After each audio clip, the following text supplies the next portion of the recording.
Let's get sweaty.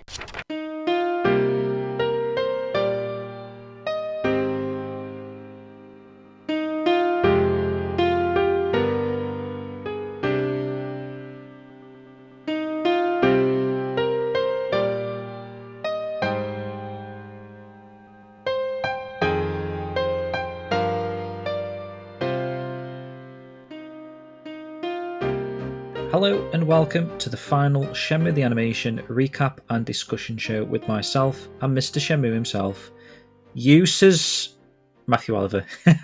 How's it going, Matt? No, good man. Off the back of I think a very interesting episode. There's a lot to talk about on this one actually, but I'm glad we've made the end. I think the anime itself has gone very, very well.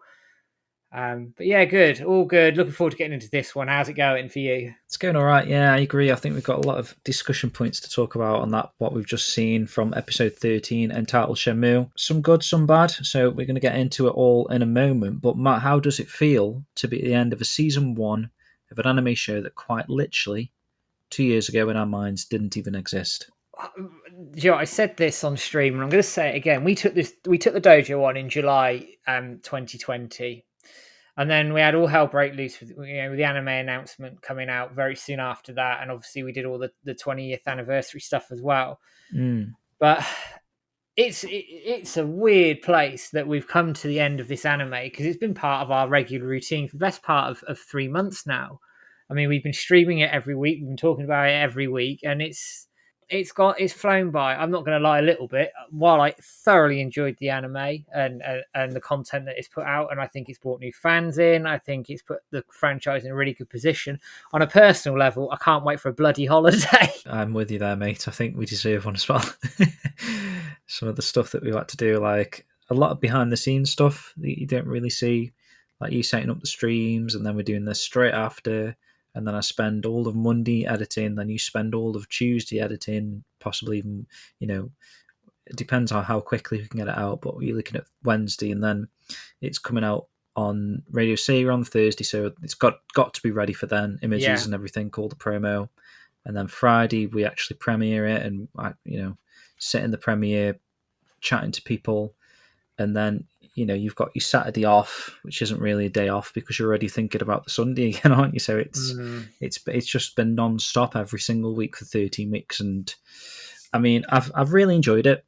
I wouldn't change anything, no regrets kind of thing. And I think we've putting out a quality show. I think you put on a quality stream, and I mean, obviously, we are going to have a bit of a break now, but we got a couple of things in the pipeline. It's not all doom and gloom moving forward, and there's always obviously a season 2. we're praying and hoping, so we're going to be able to do it all again. But actually, that leads me quite nicely, because what I wanted to do actually at the start of the show, before we get into it, I wanted to thank a few people for some of their involvement in the podcast side of things. I know you were thanking people on stream, Matt, but podcast side of things, I want to start with Radio Sega for hosting our shows each and every Thursday night on their musical Sega live stage. It's been a pleasure. They moved a few things around for us so that they could squeeze the show in amongst their schedule of other fantastic live shows. And, well, after today's episode, I think we'll probably be moving back to our previous Monday evening slot, right, I'd have thought. Yeah, that's what I got. Obviously, we'll update people when that happens. I don't know if that's going to be, like 3 or 4 days away or whatever. Is that going to be the following Monday, or are they going to give us a week? I don't think know. They're going to let us air this, and then they might give us a week, and then it should be back into our standard Monday slot. Fair enough. So yeah, thanks again, Radio Sega and all the team there, Resident ST and everyone that puts on the shows for us. It's a pleasure to be part of that. Next up, I wanted to thank Titch for joining us on the wild ride that was the Shenmue 1 adaptation of the series, those first 5 shows of this mini anime discussion series we've been having for the last 13 weeks. Those first 5 were fantastic. They were quite fun to record, and I kind of just wish we could have continued all 13 with Titch, but I'm sure she'll be back again on the show in the very near future. And obviously you've always got Titch live content weekly basis, I guess, so keep an eye out for that if you're a fan of Titch as well. Next, I want to thank Hannah and Spaghetti for picking up from Titch's fantastic show notes that she obviously made for those, first 6 weeks actually, not the first 5, because she kind of wrote the notes for us for the 6th episode as well, which was cool of her. And Hannah and Spags kind of took the reins and kind of took it in turns since, I think. Yeah. So without, those in-depth notes from each of these 3 guys, the podcast episodes probably wouldn't have happened, or if they had, they would have been pretty pants, to say the least. Yeah. I think we'd have just been mumbling half of the content out, or just going off your amazing memory, Matt. Yeah. One or I the don't other. know. Don't know if that'd work. And the final thank you, the cheesy one, I just want to thank everyone out there, the listeners, for the ongoing support. The people that join us weekly on the live streams and then download and listen to these shows. You're the true heroes. So from myself and Matt, I just want to thank you so much.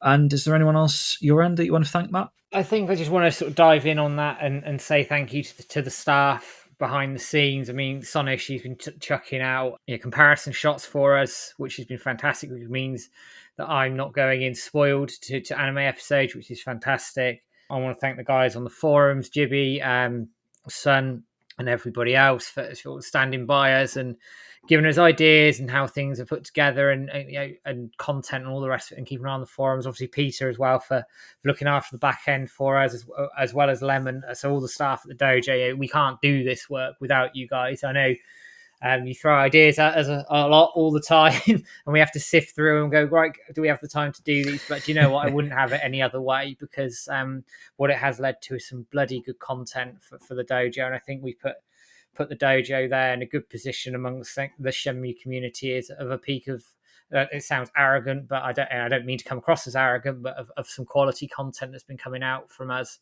for I think a it's while made us now. stronger, hasn't it? It has. It definitely has. It's put a real nice foundation in. And I'm just going to echo the cheesy shit that you just said. I mean, we do all this hard work behind the scenes. We do all the editing. I do all the stream prep behind the scenes, which is James will attest to. Sometimes it's really smooth. It takes 10 minutes. And other times I'm panicking because we're about to go live and I've got a major issue. And I Technical fix, issues. yeah, and I'm having to can't fix. help, can you? Sometimes I'm fixing it live, and you can't. Yeah, I'm talking and fixing stuff. But you guys who've been watching, who've been listening to us, interacting with us on the forums, on social media, you guys make the hard work worth it at the end of the day. Because if you didn't interact with the content, it wouldn't be worth the hassle. And I think you're part of getting the message out there that we want Shenmue 4 and we want a second season to the anime. So guys, thank you very much. But after this show is recorded, I'm going to have a nice long lie down. That sounds like a plan, mate. Indeed. So, Matt, before you have a lie down, can you get us back up to speed with episode 12 before we move into obviously the final episode discussion? This was a guidepost, wasn't it? Episode 12. Which is a bit of a random name, but I'm going to have to tune my memory in a little bit here and maybe cheat a tiny bit to catch you. Because I can't remember everything. So, right, this episode opens up with the same ending scene from episode 11. So I'm not going to go over that too much. But what we do have, Ryo and Ren and Dolnio, and obviously they're trying to look for Yuandazu, and Dolnio sort of swings at them. They jump out of the way and they run away. And then they run into the area where you get our friendly plank. Excellent. We wanted some planks. We got some planks. Ryo and Ren leg it across. Ren kicks the board away, and Dolnio sort of loses his shit, although there is a point that he's quite a big lad, so he may have gone through it anyway. And he sort of shouts to them saying, "Fight like men." Ren takes the mickey out of him and they run off. Going back to Hong Kong, Joy's bike sort of comes to a stop. So this is like a continuation of the opening scene. And she asks Wong what he plans to do with the information he heard previously, that obviously Ryo and Ren have been monitored by the Yellowheads. He says he needs to help Ryo. Joy's unconvinced by this, basically saying, "Well, we can't do anything. People like us can't help." Wong sort of steps off the bike and sort of expresses himself in his true feelings, that he's had enough of his life the way it is. He's a thief, and he's had enough. He's scraping by, and he's convinced himself that being an orphan was the way of life, and he sort of closed off his mind from pursuing legitimate work.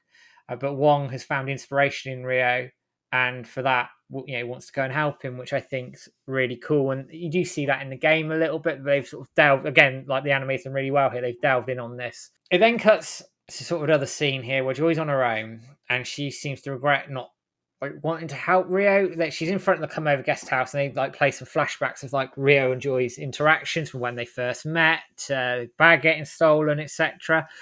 The Yellowheads then turn up, see the red motorcycle she's on, start chasing her. Joy legs it on her bike, and the lead yellowhead guy nicks the bike and like starts pedaling to give chase. But I'll leave that there because it's really funny towards the end of the episode. Joy then finds Wong sort of sprinting towards Kowloon, which is quite impressive because it's like a 40-minute bus journey or something to Kowloon, so he's got a long sprint on his head there. And she's now accepted that she's in the gang's crosshairs and has to get involved. And at the back of the scene, you can see the guy on the bike chasing them, going, "Come here, come here!" And she's like, "Nope, we're leaving. Bye." And they discuss the strategy to get in. And Joy decides to be the decoy, and Wong sneaks in looking for Rio, and he has to pretend that he's her kid brother while she does the talking. We then cut back into the Yellowhead building, and this is where we have Yuan, who I think has been really well done in the anime. Is really maniacal and unhinged, carrying the old chainsaw, starts swiping it around at Rio and Ren. They duck out of the way and make a run for it, manage to sort of lose him, and they kick the beams down from a damaged section of the wall, which is very similar to the games as well. And then, like a few moments later, Dolnio sort of kicks it all away to free Yuan. And then there's a call comes through. The daughter of the White Tie organization may well be on the way and demand to see him. And then you have this scene sort of previous to this where Joy's outside with Wong and says, daughter of, I think it's Chun for the White Tie, is here to see your boss. And it sort of sends a chill down their spine and they go, "Oh, heck, who's this?" And even Wong looks surprised by this as well. What this has done is bought sort of Rio and Ren some time to go through the building, so they start focusing on finding Zhu. But then another distraction happens in that Chun's daughter is to be detained. Now we know this is Joy, so Ren sort of says, "Well, you know who she is," to Rio. And he's like, "Well, who's this?" And he says it's Joy, and Rio's like, "Oh shit!" Cuts back, and we're then sort of the Joy and Wong are in this room and they're talking.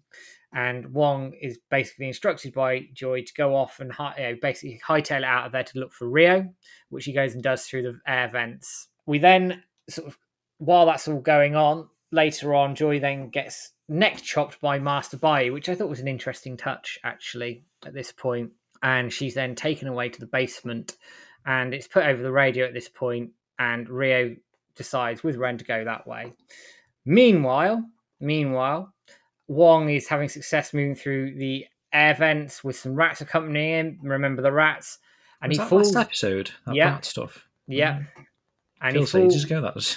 It feels a long time ago. But he falls into the room with Yuan Zhu, sort of recognizes him and says, "Who are you?" And he goes, "Well, I'm Yuan Zhu." And then Wong sort of freaks out a little bit here. It's like, "Oh my God, it's Yuan Zhu." Zhu then sort of hears Yuan outside trying to get in. So he instructs Wong to hide. Wong then uses his Heaven's Light to get the rats out. It all fall on Yuan, and he absolutely legs it out. And Wong decides to bear with Yuan Zhu in his wheelchair, which I thought was quite funny. Rio and Ren head down to the basement, obviously looking for Joy, and some of the Yellowhead thugs are there, and Rio and Ren sort of resort themselves to go, "We're not going to negotiate this, so we're going to fight them." Master Bai then appears, and he then says, "Well, if you beat me in combat, I'll let Joy go." Rio opens his mind eye, obviously the stuff with Kai, and then it sort of does this flashback to all the wood. And then what Rio does, he takes Bai off his guard and then massacres him in the neck, which sends him down. And Bai swears to remember the Hazuki name as he passes out, which then opens the path for Joy to be released. We said this last week. I think the fight was rushed, but there's a good reason for that in a minute when we talk about this episode. While this is all going down, our friend on his bike has pedalled it all the way from Hong Kong to Kowloon, on the walled city, on his bike. He's absolutely spent. And then his mates turn up in a car. And he's like, "You got a car?" And it made me chuckle. It's one of the funniest moments in the anime. However, he then runs into the building and realizes that Yuan Zhu's been basically been stolen from them, from the rats, and Yuan's like losing the mind, basically. And they signal the entire building to go after Wong. In the basement, they hear this on the radio as Joy's just woken up, and she's a bit shocked that Rio hasn't met with Wong. They rush to find Wong and Zhu, who are still sort of having the success getting through the building with some kung fu jousting. Our big guy on the bike comes up, gets jousted out of the way, but their luck then ends when Dolnio gets off the elevator and basically captures Wong and Zhu.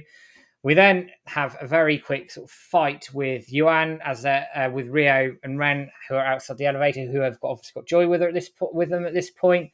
Ren kicks a knife out of Yuan's hand, and then Rio kicks him into the elevator. They interrogate him, obviously with the handcuffs onto the arm rails. Ren threatens Yuan with some sort of trash. Yuan tells them the exchange is going to happen on the roof. And they go, right, thank you very much. And then Ren boots it straight into his face, sending the elevator down like the games. We then reach top floor. It's got this darkened corridor, set of stairs to the top of the building. Rio hammers through the doors, and he sees the helicopter. The Chi men sign on the helicopter, and Rio and Landy have their massive stare off, and Rio's eyes are blazing red with rage, and the episode ends. Amazing.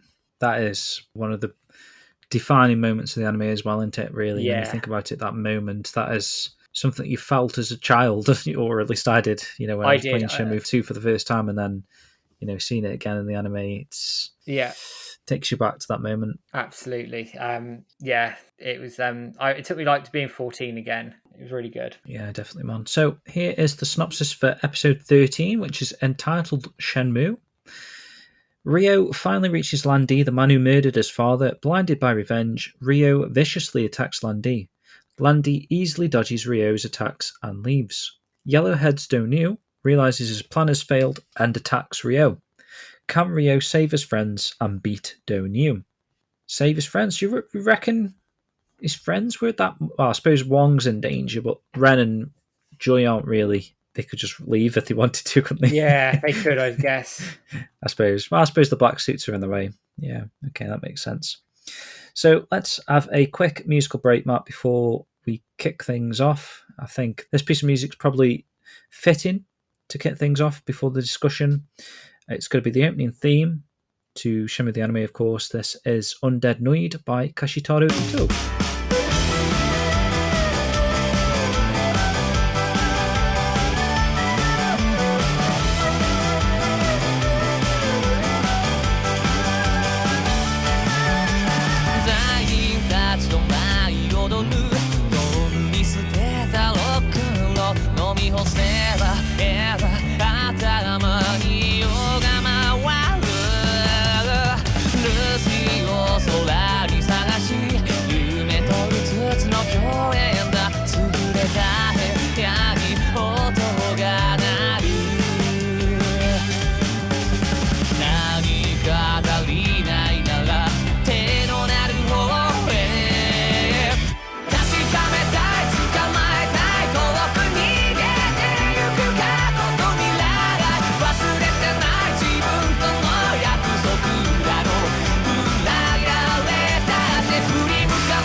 蜃気色吸い込めばいつか見た夢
Welcome back. That was Undead NOID by Kashitaro Ito.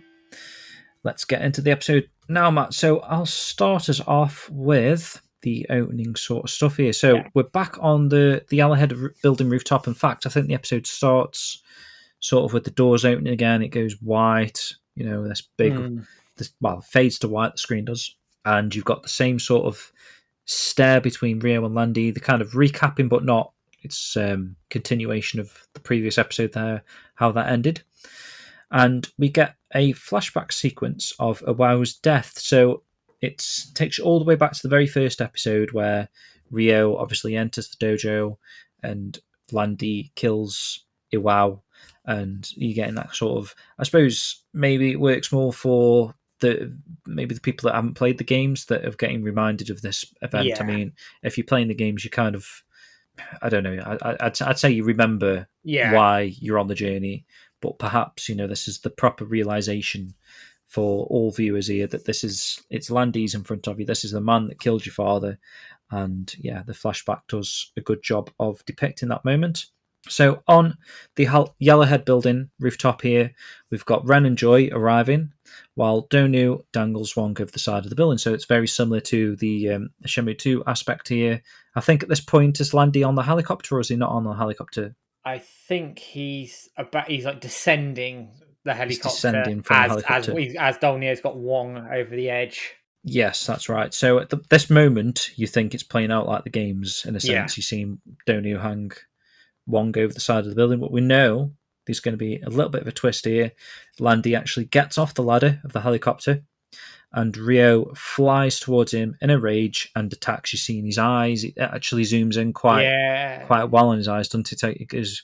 It's like kind of goes into his brain. Yeah, I think it's part of the flashback, isn't it? It sort of goes into his brain. You can feel the heartbeat and everything. It's red. It's absolutely incandescent. Oh, that was the WoW flashback, just that one. Yeah, it's it's absolutely incandescent with rage. Rio has absolutely lost it at this point. Yeah, and the so even though they've not mentioned revenge the whole time, it's like it's clear now. Landy's in front of him. He's burning with anger and rage. Yeah, his eyes go red. You see into his brain, and even all these flashbacks and feelings and stuff. So Landy easily dispatches Rio in a fashion similar to the fight at the end of the Shenmue 3. Actually, in the game, he kind of like twists his leg around his arm, kicks him in the stomach, which is really cool. Seeing that in Shenmue 3 at the time, that is like the pinnacle of Shenmue 3, really, into that opening. Seeing Landy in that seat and having that fight with him that you've never had to have a fight, at least a played fight as well. You're physically playing that fight, and he does this twist with his leg and kicks you in the stomach. And I mean, shall I ask you this now, Matt? How did that translate to you? Them kind of taking that Shenmue 3 aspect and putting it into this scene at what is considered to be Shenmue 2 at this point, even though obviously in Shenmue 2, Landy doesn't get off his helicopter. But here they've kind of like taken some of Shenmue 3 aspects and pushed them into Shenmue 2 aspects. How does that hold with you? I don't have it. Wow. I don't have an issue with it in the fact I understand it. From a TV anime perspective, especially as we're not guaranteed a second season, I think they need to bring some sort of closure to everything. Obviously, there's a lot more story to go on as we know, but I think they had to close that angle off that Rio isn't ready for Landy in any way, shape, or form. So I get that point. My worry about it is does it diminish the fight in the castle in Shenmue 3? And how are they going to sort of raise the stakes for that fight in the castle? For example, could Rio lose it again? Or could he and not be able to take on Landy because of his rage? Or could he just simply not have the skills for it, but keep getting up and Ren has to sort of drag him away while the place is burning down? I mean, these are two ideas that just come into my head. But yeah, they could twist it a little bit, couldn't they? And obviously they're not going to... I wouldn't have expected them to redo this scene for scene, No. He even says it in the anime here, doesn't he? He says, I see you've improved a bit. And yeah. So you've got your Shenmue 3 line and your Shenmue 3 twisty kick thing. I get it, and actually it was very well shot, this scene. I mean, you'll come into it in a minute, the whole rooftop was very well done, but I understand it, I get it. This is my personal opinion, I wish they hadn't, but this is coming from obviously someone who likes the games.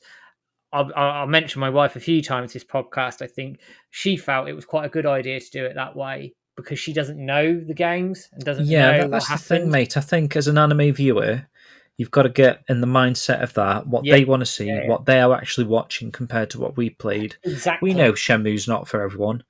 We know there's a lot of moments where there's just long stretches of like nothing's really happening. I suppose you could say that. I mean, to us, that's like we love that kind of thing, but to a lot of gamers, it's like, when am I next going to have a fight? You know, I mean, I think back to when I was playing Shenmue 2, sorry, in front of my cousin, and even though Shenmue 2 is more action paced, I started from the very beginning of the game, and obviously until your very first fight, he was done. You know, he's like, let's put Soul Calibur on. You know, it's nothing's happening in this game. Do you know what I mean? There's a different mindset for a different person, Yeah, and so they've kind of got to target that in a different way, I reckon, in the anime, and that's kind of what they've done. They've had to speed it up into places. They've got to kind of like rework things.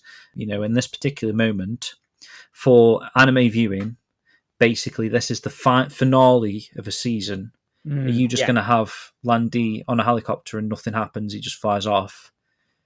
Or, you know, are they really going to inject a bit of, you know what I mean? This is the finale. They're going to inject something that's, the stakes are yeah, super high. You know, yeah, you've got people exactly. on the edge of the seats, haven't you, in this particular moment? So, whereas in the games, it's like, you know, you're on this journey, you've still got another disc. So I suppose you at the time, you're not really thinking or questioning, why am I not fighting Landy? And I think it works really well in the game as well, that it's the stare down. It's like he's there, but I can't touch him. Yeah, There's kind of like some sort of not a metaphor, but there's something in that where it's like he's come so close yet still so far. yeah, And he's still like that in the anime. You know, he's still close yet so far, because obviously he gets back on his helicopter in a second. Then when we get into it, he flies off. But in terms of them having an actual fight, I suppose that is like the talking point. yeah. And as we've said, I think I get it and I understand it and how it's put together, and it raises the stakes. It gives you that sort of that exclamation mark that you're on the rooftop, you're finally in front of Landy, and then obviously Rio loses it and gets his ass kicked. So I'd be very intrigued as to how they pick it up come season 2, should we get it, as to what they do with that castle fight in Shenmue 3. But very well put together. I have no qualms with any of the animation or anything of the sort. I just, from a personal level, I wouldn't. And I'm biased because I like because of the games and the rooftops. You know, it's one of my biggest moments in gaming ever.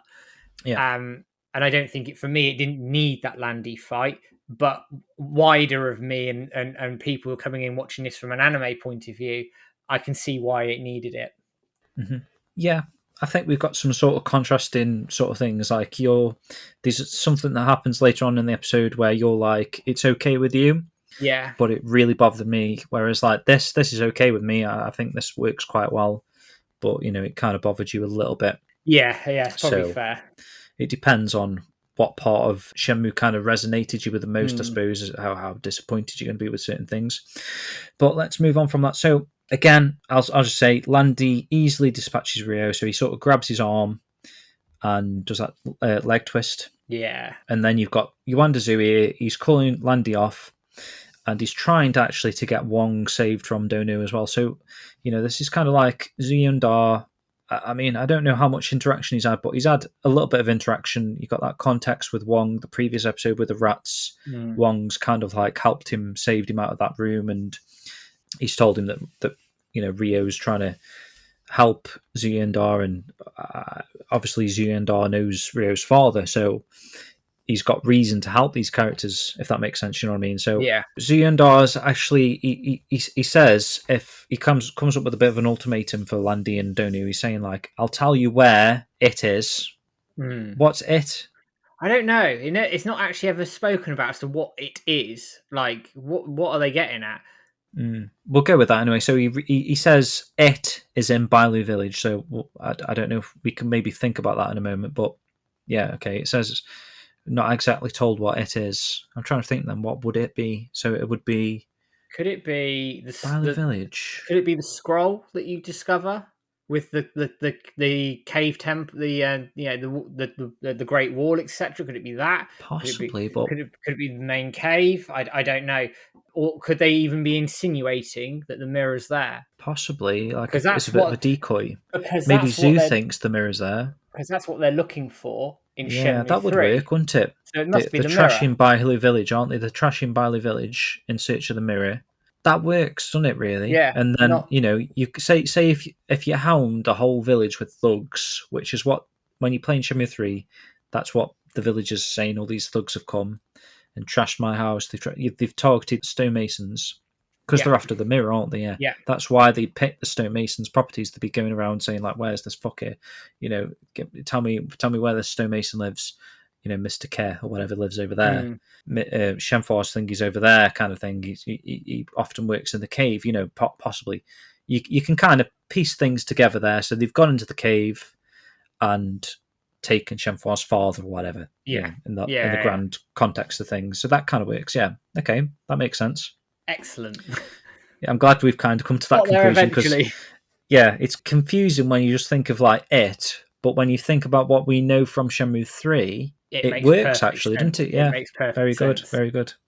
Okay, so Landy's satisfied with the answer because he must know what it is. Yeah, he must. and ascends back to the sky on the helicopter. So, okay, so I'm trying to picture back to this thing. The whole episode's a bit of a blur, so apologies, guys, if I'm like trying to think about what's happening. So he's already knocked Rio across the roof. Yeah. He's got back on the ladder and he's about to fly off again. So then it kind of picks up where Shenmue 2 is, where it's like he's at arm's reach again. And you're up to Donu now. Yeah. You've got to fight Donu. So he's ordered by the Chiyu men subordinates, the black suits, to clean up. I think he says, Donu says something like, "Oh, don't go, Landy, because I wanted Hong Kong. I wanted to show you that I want to own the whole of Hong Kong, kind of thing." And Landy's going away. So Donu thinks he's failed, but then these black suits say, "Well, if you fight Rio and beat him, you can still prove to Landy that you're capable of whatever." Yeah. So Rio and Donu have a bit of a fight. So blinded by his rage, because he's just kind of standing there, and it's Ren that actually goes up to him and saves him. And just as he's like staring into space, into where Landy is, Donu kind of like smacks him into the back, and you see the Hazuki tiger crest patch thing on the back of his jacket. So you can see that Rio's actually been hurt and hit. But both Ren and Rio go flying because Ren was just about to save Rio and he got hit by Donu's blow as well. I don't know if he cushioned it a little bit, but they both go flying into the fence, and the fence actually leaves a visible dent, which is pretty. Yeah, I kind of laughed at that because it's like, it's pretty cool. It shows you the force of Donu. Ren tries to shake Rio out of his stupor, whatever that means, reminding him that the lives of himself and his friends are on the line, with flashbacks to scenes with Shuing and Ren about Rio's revenge and obsession with completing his objective, blinding him. So yeah, we get some sort of like how we got last episode with the full voodoo, the flashback things. Yeah. You get ones of like, you quite like this. It does work. It's just at the time it just felt like they're just using up valuable seconds. But I mean, I know they have to kind of show these memories and stuff to give the overall context to how he can go from like being smacked into a fence into like, now he's going to have the power and courage and, the mindset to tackle Donu. So it needs like these flashbacks of all the teachings he's had from Shuing and all the people along the way. So Rio snaps out of it, prepares to take Donu on, and while Ren gets ready to fight the black suits preventing Julian Wong, you get that kind of similar things where it's like, leave these guys to me, takes them on. Donu initially proves too much for Rio, taking a blow to the head without batting an eyelid. Ooh, is that where he leave like a big dent in his head or something? He hits him quite hard. Domnio almost laughs it off, doesn't he? Yeah. Oh, here's the flashback then. So what? Did he have another flashback then a minute ago? Yes, so there's a few flashbacks here. Okay, so there's another flashback here now. So we've got Rio has a flashback of his father, Yamaguchi-san, Master Chen, Guizhang Hanhui, and Shuing, ending on the line to clear his mind and become free of distraction. So this is the one I was just talking about. Sorry, this is the one I meant, where all of these teachings have kind of like, he actually shuts his eyes, doesn't he, for this moment? Yeah. So Ryo attacks Donu's ankle to free himself from the floor and gets back to his feet, and Ryo then closes his eyes and appears to slow his breathing, a technique Zu recognizes. Ryo blocks a killing blow by Donu, his eyes spring open, and he leaps into a flying axe kick, swallow dive from above, which was fucking insane once actually I'm He thinking of that. absolutely like jumped up I on his loved arm. it, yeah. And It's like, it is proper fucking- anime scene, but it's like he does like a double jump, runs up Donu's face almost, and like comes down with a swallow dive kick. Yeah. Really cool, actually. It reminded me of something at the time. I can't think what I was thinking of, but like, something you wouldn't expect to see in Shenmue anyway. It's very Dragon Ball Z almost. It's crazy, yeah. It was. I don't know what I was thinking of at the time. He just swept into the air, didn't he? And I don't know if it was like Nier or something. I'm thinking of Nier Automata or something. Quality, The absolute double quality. jump kick thing. So meanwhile, Ren's finished off the black suits, and in the Japanese dub, uses the "You're 10 years too early" line that Virtua Fighter's Akira's known for. Is it? He I does didn't say know that. something like that. Yeah, he does say Okay. something in that. Yeah, absolutely. That's a very interesting point that Hannah's written down here. So if anyone knows that sort of connection, there you go. That's pretty cool. So Donu rushes Ryo, who channels all his force into deflecting Donu's blows until finally pulling him off balance to land a crushing blow with the counter elbow assault. So it's really cool, actually. You hear these slapping noises. He slaps his arm to there, slaps his arm over there. Donu's physically like worried, and then suddenly he gets a massive elbow in his arm, in the side of his hip there, leaves a massive dent. It reminded me, I don't know if any of the listeners out there have ever seen a movie called Riccio. Very gory. There's like a fat guy in that where he just punches a hole straight into his stomach and like blood's pouring out and everything, and guts go flying and stuff. That he leaves like a bit of a hole into Donu here, and I don't know if Donu's sustained major injuries there that he needs to like some. I'm sure actually in Shenmue 3, internal bleeding. I'm sure somewhere in Shenmue 3, I think in Chai's room, there's like a newspaper article. It does mention that Dol Neo was taken out by Ryo and injured quite severely. Really?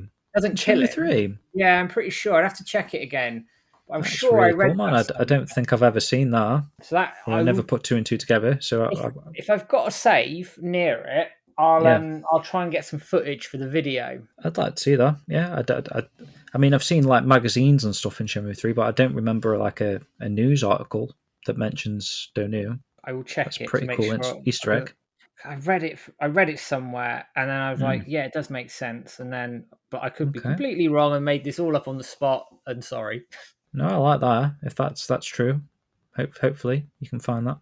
So Donu goes down like a sack of potatoes, and Ryo looks to the skies and sees the observing Landy fly away on the chopper. And then you can take over if you want, Matt. Yes, so we then have the scene in Ren's hideout here. So everybody, including Zhu Quinn or Zhang, as we know him as, gathered at Ren's hideout. Zhu has been told about Awao and Landy, and obviously Awao being killed.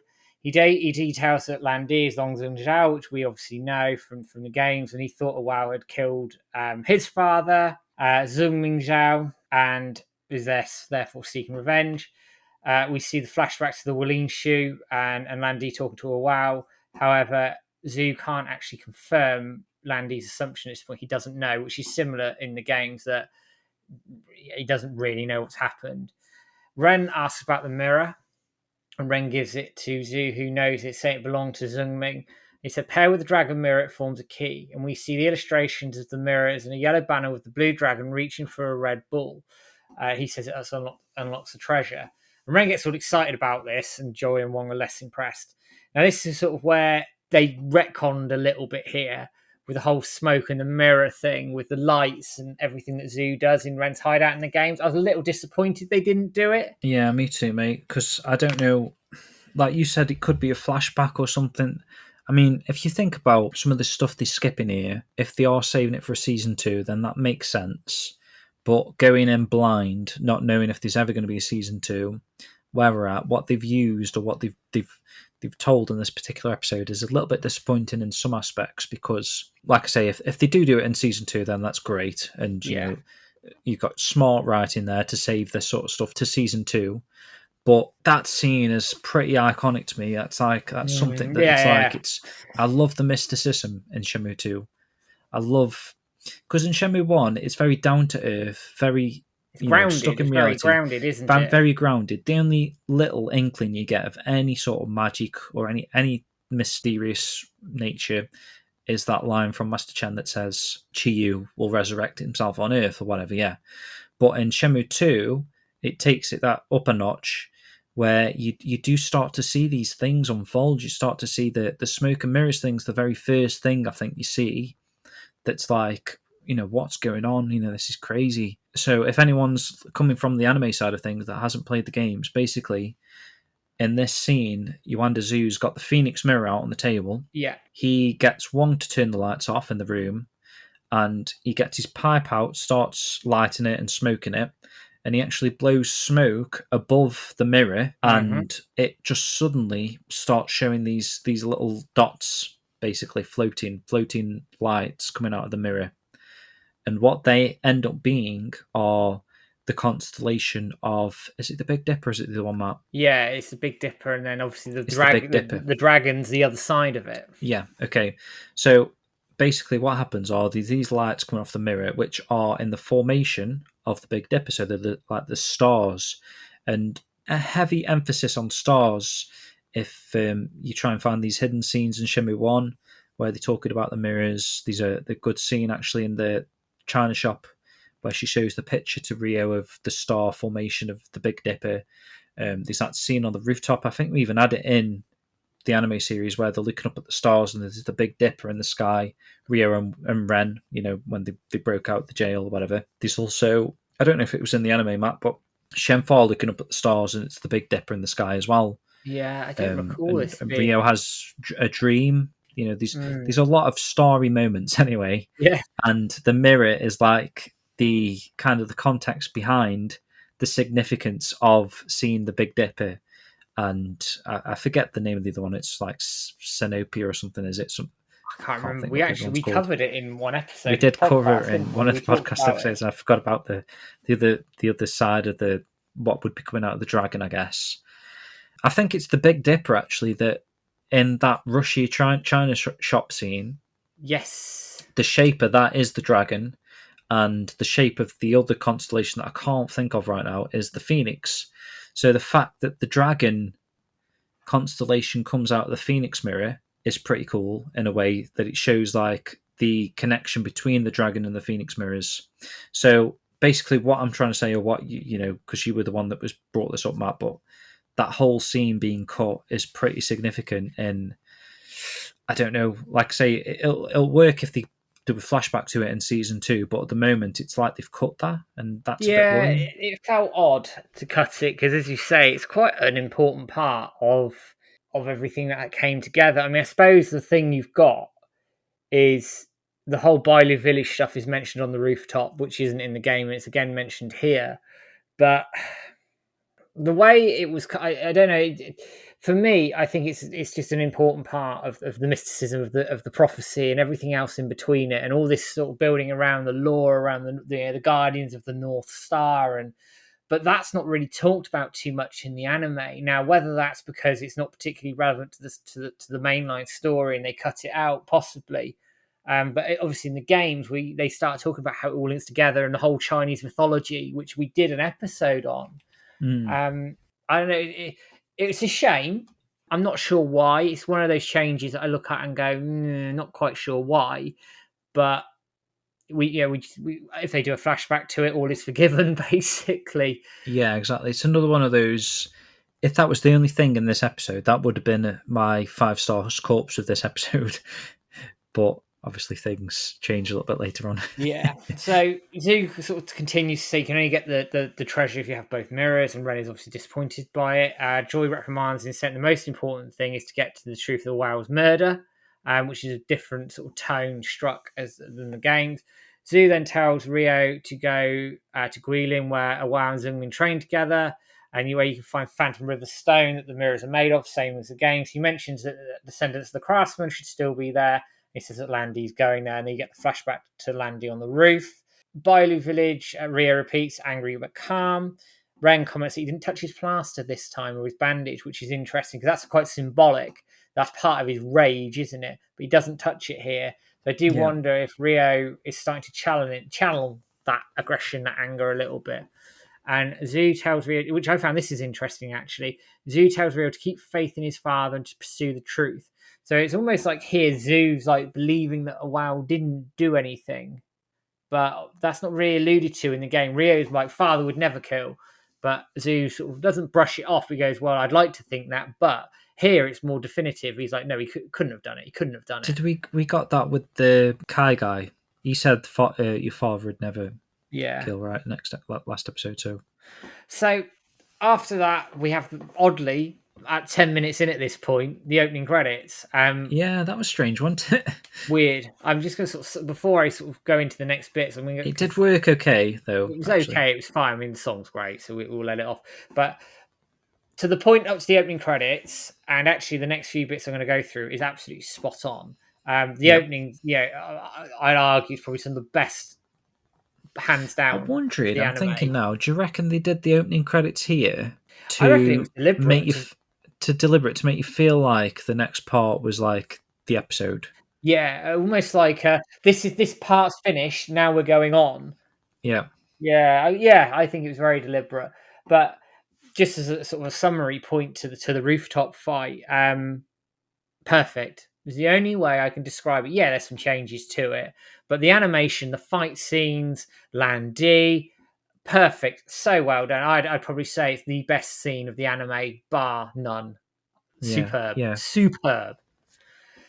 Anyway, on that like highly positive note, we then go to the Hong Kong streets and the Hong Kong skyline, and Ryo is leaving. He says goodbye to Joy and Wong, thanking them for the help. And Wong says that Ryo will be all right to Joy, and she agrees. It's a scene from Dragon Street at the end of Kowloon. It's just been moved here. We then shoot over to Manmo Temple, and we see Fang Mei sweeping the front, and Ryo says hello, thanking her for help and everything. Fang Mei says it means that he's leaving because obviously Ryo's got his bag with him. Han Hui sort of turns up asking Ryo if he's made sense of the master's teachings. Ryo says he's not sure, but he's going to head to Guilin anyway, and Han Hui wishes him some good luck. Fang Mei says she now knows why Han Hui helped Ryo. It's because of Ewing, and Han Hui says that she talks too much, and Ryo thanks them both. It's a bit more this bit. It's a bit more upbeat than the games where he leaves, isn't it? It's really good, actually. I'm glad they kind of went back and saw some of these old characters because I was worried that they'd skipped. Yeah, well, not skipped as such, but he just kind of went from Hong Kong to Kowloon, and then you just kind of expected to just forget about those characters. But for him to go back and, you know, we kind of knew he was going to go back to Shuing or see Shuing at some point to get the Zimming pendant that happens in a moment. But I didn't. I was still a little bit hesitant as whether or not they actually go back and say goodbye to Fang Mei, and I didn't even expect them to say goodbye to Han Hui, you know what I mean? But so to get that is pretty cool, yeah. Yeah, I'm glad they did it because it's, I don't know, it's just one of those Shenmue moments. I think if you cut something like that out, I think you lose a little bit of the soul of the story, in my view. To be honest, mate, this is kind of where I was feeling now that they were winding the episode down, and I was really, really happy with what they'd done this episode. I was thinking like they're going to wind things down now. We've had the massive moment there of the Landy fight, and he's just going to go around. He's going to say goodbye to a couple of people, and then, you know, he might start his journey to Guilin, and then they're going to kind of wrap the episode up. Little did we know, but we'll get there. I think you can take the Guilin section in a minute. Okay. So Ryo enters the temple and he sees Ewing, and he states that he's leaving. And Ewing says, "Yeah, it's because you're chasing Landy." Ryo denies it, says he's looking for the truth. He doesn't touch his plaster here. But we know I think he's still a bit enraged. I think Ewing senses it. So Ewing then gives him the white part of yin yang jewelry, and we see the flashback to Ewing and Zimming each with a piece of the jewelry. Ewing says that she doesn't want Ryo to go down the same path as her brother, consumed by rage, barreling towards his own destruction. Ryo says he actually kind of understands where Zimming was coming from. That he understands it, and he actually thinks deep down that Ewing does too. And I love that Ryo says this in the games as well. He turns around and he goes, "I know how your brother felt, and you too know how he felt." And he says that he won't die, and that her brother is alive somewhere too. Again, very much like the games. He thanks her with a bow, and Ewing sort of turns her face and sort of blinks, and I know looks a bit forlorn around it. And this does beg like she was about to cry, didn't it? Yeah, and it does beg the question, either in a Shenmue 4 or Season 2 or 3 of the anime, how, because I think Ewan will return at some point. She will come back, and I just wonder if that's her initial thought of doing so. I got the moment here when he's saying this to her, and I know we get it in the game as well, but seeing it emphasized again here, I was like, we're definitely going to see Zimming at some point, and Yeah, Shuing's going to have that confrontation with the brother again, and something's happening there in the future. I think even a viewer of the anime can see something like that's unfolding because she's given him this part of the pendant. It means so much to her that a brother gave her this when he was young or whatever. These definite fuel for thought there. I think that something's going to happen in the future, definitely. And then the next sort of 3 scenes round the Hong Kong Kowloon arc off very nicely. We see the Hong Kong tea house, and Rio's walking past. You see Guixang and Jianmin watching him pass, having their tea, which I thought was a really nice touch here, actually, because obviously in the game you get the option to say goodbye to them when you leave for Kowloon. I thought this is a really nice touch. They're having their tea.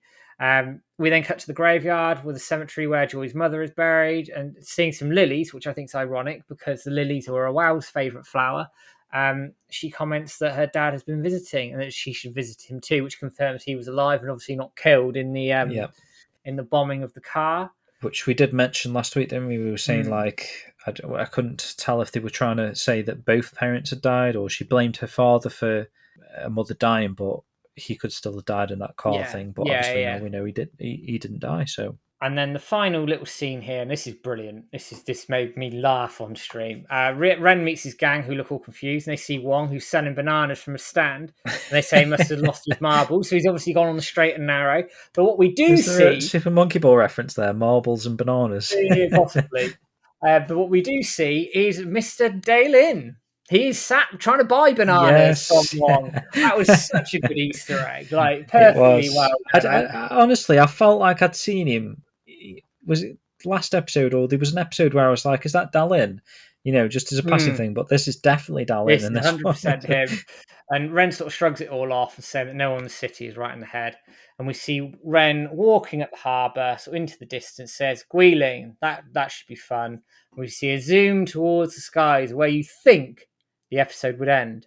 But James Brown, it does not. Okay, so I'll carry on with the squealing thing, and I'll see if I can take any solace in some of these words here. So basically, nice transition there. You go from Ren looking at the sky, and it sort of pans down to Rio, and you see some of the Guilin mountain range. Actually, it looks really cool. I really appreciate that. I thought that was some nice, beautiful shot. I was expecting some nice Guilin vistas, to be honest, which they could be saving for season 2. But yeah, so zooming down from the skies, we see Rio and a boat entering Guilin. So you see him arriving on his boat. Very good. Could have been a little bit longer in arriving as well, if I had to say anything as well. So he's looking at the photo of a Wow and Summings out, and then we see a landscape shot. So at this point, I was still okay. I was still on board. Yeah. I mean, I was surprised that they were getting to Guilin, and any minute now I was expecting the credits, but no. We see the Yingshui River. Yeah. In fact, I think it comes up with like a black screen, sort of loading screen sort of thing that says the Yingshui River, and suddenly it goes from light to dark, and it starts raining and thundering like we get in the game. Only, that's a little bit away, so they've skipped a little bit there, not too much. I still wouldn't have been bothered about this point at this point. So Rio's sort of sitting under a tree waiting for the rain to die off, but we see a flashback to a villager. Oh, yes. Yeah. This works really well, actually. So we see a flashback of a villager saying, go this way to get to Bailu. That would work fine. That's brilliant. You know what I mean? Yeah. Even at the time, I was thinking like, well, why didn't they just show the villager saying, go this way if you want to get to Bailu? But I mean, it still works as a flashback. It's not a problem. Yeah. But then we see a white goat struggling in the river, and we see Shenmue jumping in, and Rio follows. So again, this is fine. Rio jumps into the river. Sorry, he catches up to them, telling her to let go of the goat. This is happening really rapid. So I mean, in the game, there's a little bit more time spent on this, but he's literally, as soon as he jumps in, he's at her, telling her to let go of the goat. She refuses, and he manages to get hold of a branch, pulling them out of the waters, and passes out. But I think it's actually Shenmue that kind of like gets out first, right, and then pulls Rio up. It was sort of weird, wasn't it? Like, Yeah. it looked like pulled her out, and then she pulled him out. It was odd, but obviously in the game, he saves them. The goat runs off, and everybody's In the happy. game, actually, they're both kind of unconscious, and they wake up at the side of the lake, don't they? Well, the side of the river, and then obviously they start this epic 2-day travel. But what happens in the anime, I'm still gutted about it now, to be honest, because just to give a bit of context to the listeners here, I mean, after Shenmue 1, which is my favourite part of the Shenmue series, the Guilin section of Shenmue 2 is my absolute favourite because I just love the interactions between Ryo and Shenhua. I love the journey. I love the scenery. I love the music. I just love the environment. I love the conversation they have. They go into so much deep conversation, and it kind of what builds them as people and their friendship and then potential kind of like relationship, love interest. I mean, I don't know, going into Shenmue 3, I don't know if that's where they're heading, but at Shenmue 2, there is certain things that happen where you could see a bit of like a relationship bonding, like that kind of thing. But all that's just skipped, and we're in Shenhua's house, and we see the Shenmue tree and a WoW standing in front of it, which is pretty cool. I did like this. I was trying to work out whether they kind of like hinting that like perhaps a WoW at some point had literally stood by this tree. It's interesting, isn't it? Or they're kind of like comparing it to the one that's outside the Hazuki Dojo. I don't know if they're kind of like merging the two trees there, which again, they could be doing that. It's like some sort of like how these trees are connected. But obviously the viewer of the anime, if they've not played the game, she wouldn't even be thinking or having these questions. But Ryo reflects on what he was lacking. He's been searching for what he's been lacking the whole time. Is that just because he's just waking up from a dream or something? Was it? Yeah, like he's exactly. He's waking up from a sort of random dream sequence and okay, sort of playing on like him still lacking, but he's obviously not quite understood as to what he's lacking. right. Okay, I'm seeing now. Yeah, he wakes up in a minute. So petals are flowing around a WoW, and Ryo says that it'll keep going, and WoW's expression softens. So Ryo wakens up in his room, and Shenhua thanks him and introduces herself. So they've kind of taken this moment as like the first sort of interaction between Ryo and Shenhua. I mean, I'd have to watch it back, mate. At the time, it felt like, what are they doing? Why have they skipped so much? I was really disappointed. But I mean, if I watch it back and it works, which, I mean, reading these notes, it sounds like it could work if she's introducing himself here. I just my mind just shut down. Yeah. when it skipped here, and I don't know. It's hard to express, but I mean, I'll pick it up in a minute when we finish sort of going through the scenes. Yeah, I think of course, it's yeah. probably a wider discussion of all the Yeah. scenes. But even for me, as somebody who was more okay with it, it did feel rushed. Like there's no getting around that, even for me. Yeah, fair enough. So Ryo, I think actually Shenhua says they're already in Bailu Village, doesn't she? Because I think Ryo questions where they are, and Shenhua says we're in Bailu Village. So Ryo hears this, runs straight out the door, and he sees the Shenmue tree right in front of him, which it is right outside the door, and briefly a WoW standing in front of it. So again, that was me thinking: is this a premonition? Is this? Has he seen a WoW literally standing there because he was perhaps 20 years ago, or is it just like he sees a Shenmue tree, a cherry tree, and he just reminds him of the one from home, perhaps? So Shenhua tells him about the tree, how it blooms, which I honestly cannot even remember that happened. So again, I'm going to have to go back and watch this episode again. But we see flashbacks to her as a child being cradled under the tree using the swing. She says that she's named after the flowers, which, I mean, again, reading that is in this episode, okay, fair enough. I mean, at the time, I felt like they just brushed over all of that. The flashback felt like it was like 5 seconds, whereas in the game, obviously, you get the whole sort of scene and you kind of get the context that she's got a parent somewhere, and this guy is her stepfather or someone that's kind of adopted her, because I think she says she lost her parents when she was really young. So she never actually knew who they were in the game, this is. So seeing that scene where they're cradling her, swinging her, they really loved her at some point, and something must have tragically happened to them that kind of put her in the possession of Misty One, that we've seen actually in the anime, which is cool. You do get a bit of context there, which is good. They fleshed out his character a little bit, and his sort of interaction with his I'm doing like the kind of quotation : two finger things here, daughter. It's not really his daughter, but you know what I mean. He treats her as his daughter. So they go back inside the house, and Rio asks if she lives there alone. She says that she lives with her father, but her mother has gone. So again, she's treating Mr. Yuan as her father, which is nice. Rio then suddenly sees the diagram of the two mirrors. So, you know, the one from the last episode where Shenhua spotted it, and she was like, this is kind of thing. And we were questioning that last week, weren't we, Matt? But We were. Rio's seen it now. Again, they've skipped over a few little things there, but it's okay because they're already in the house. So, you know, that is the next logical moment story-wise. So Rio asks Shenhua about them, and at the same time he takes out the Phoenix mirror and places it on the illustration. And this kind of shows you, is this where it did the Phoenix and there was like a flag flapping?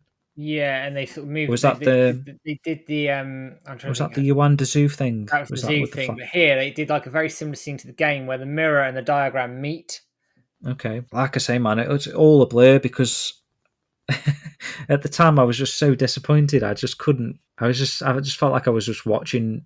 It was just weird. It's hard to explain, and not kind of like doing a disservice to the anime or anything, because the whole series has been unbelievable.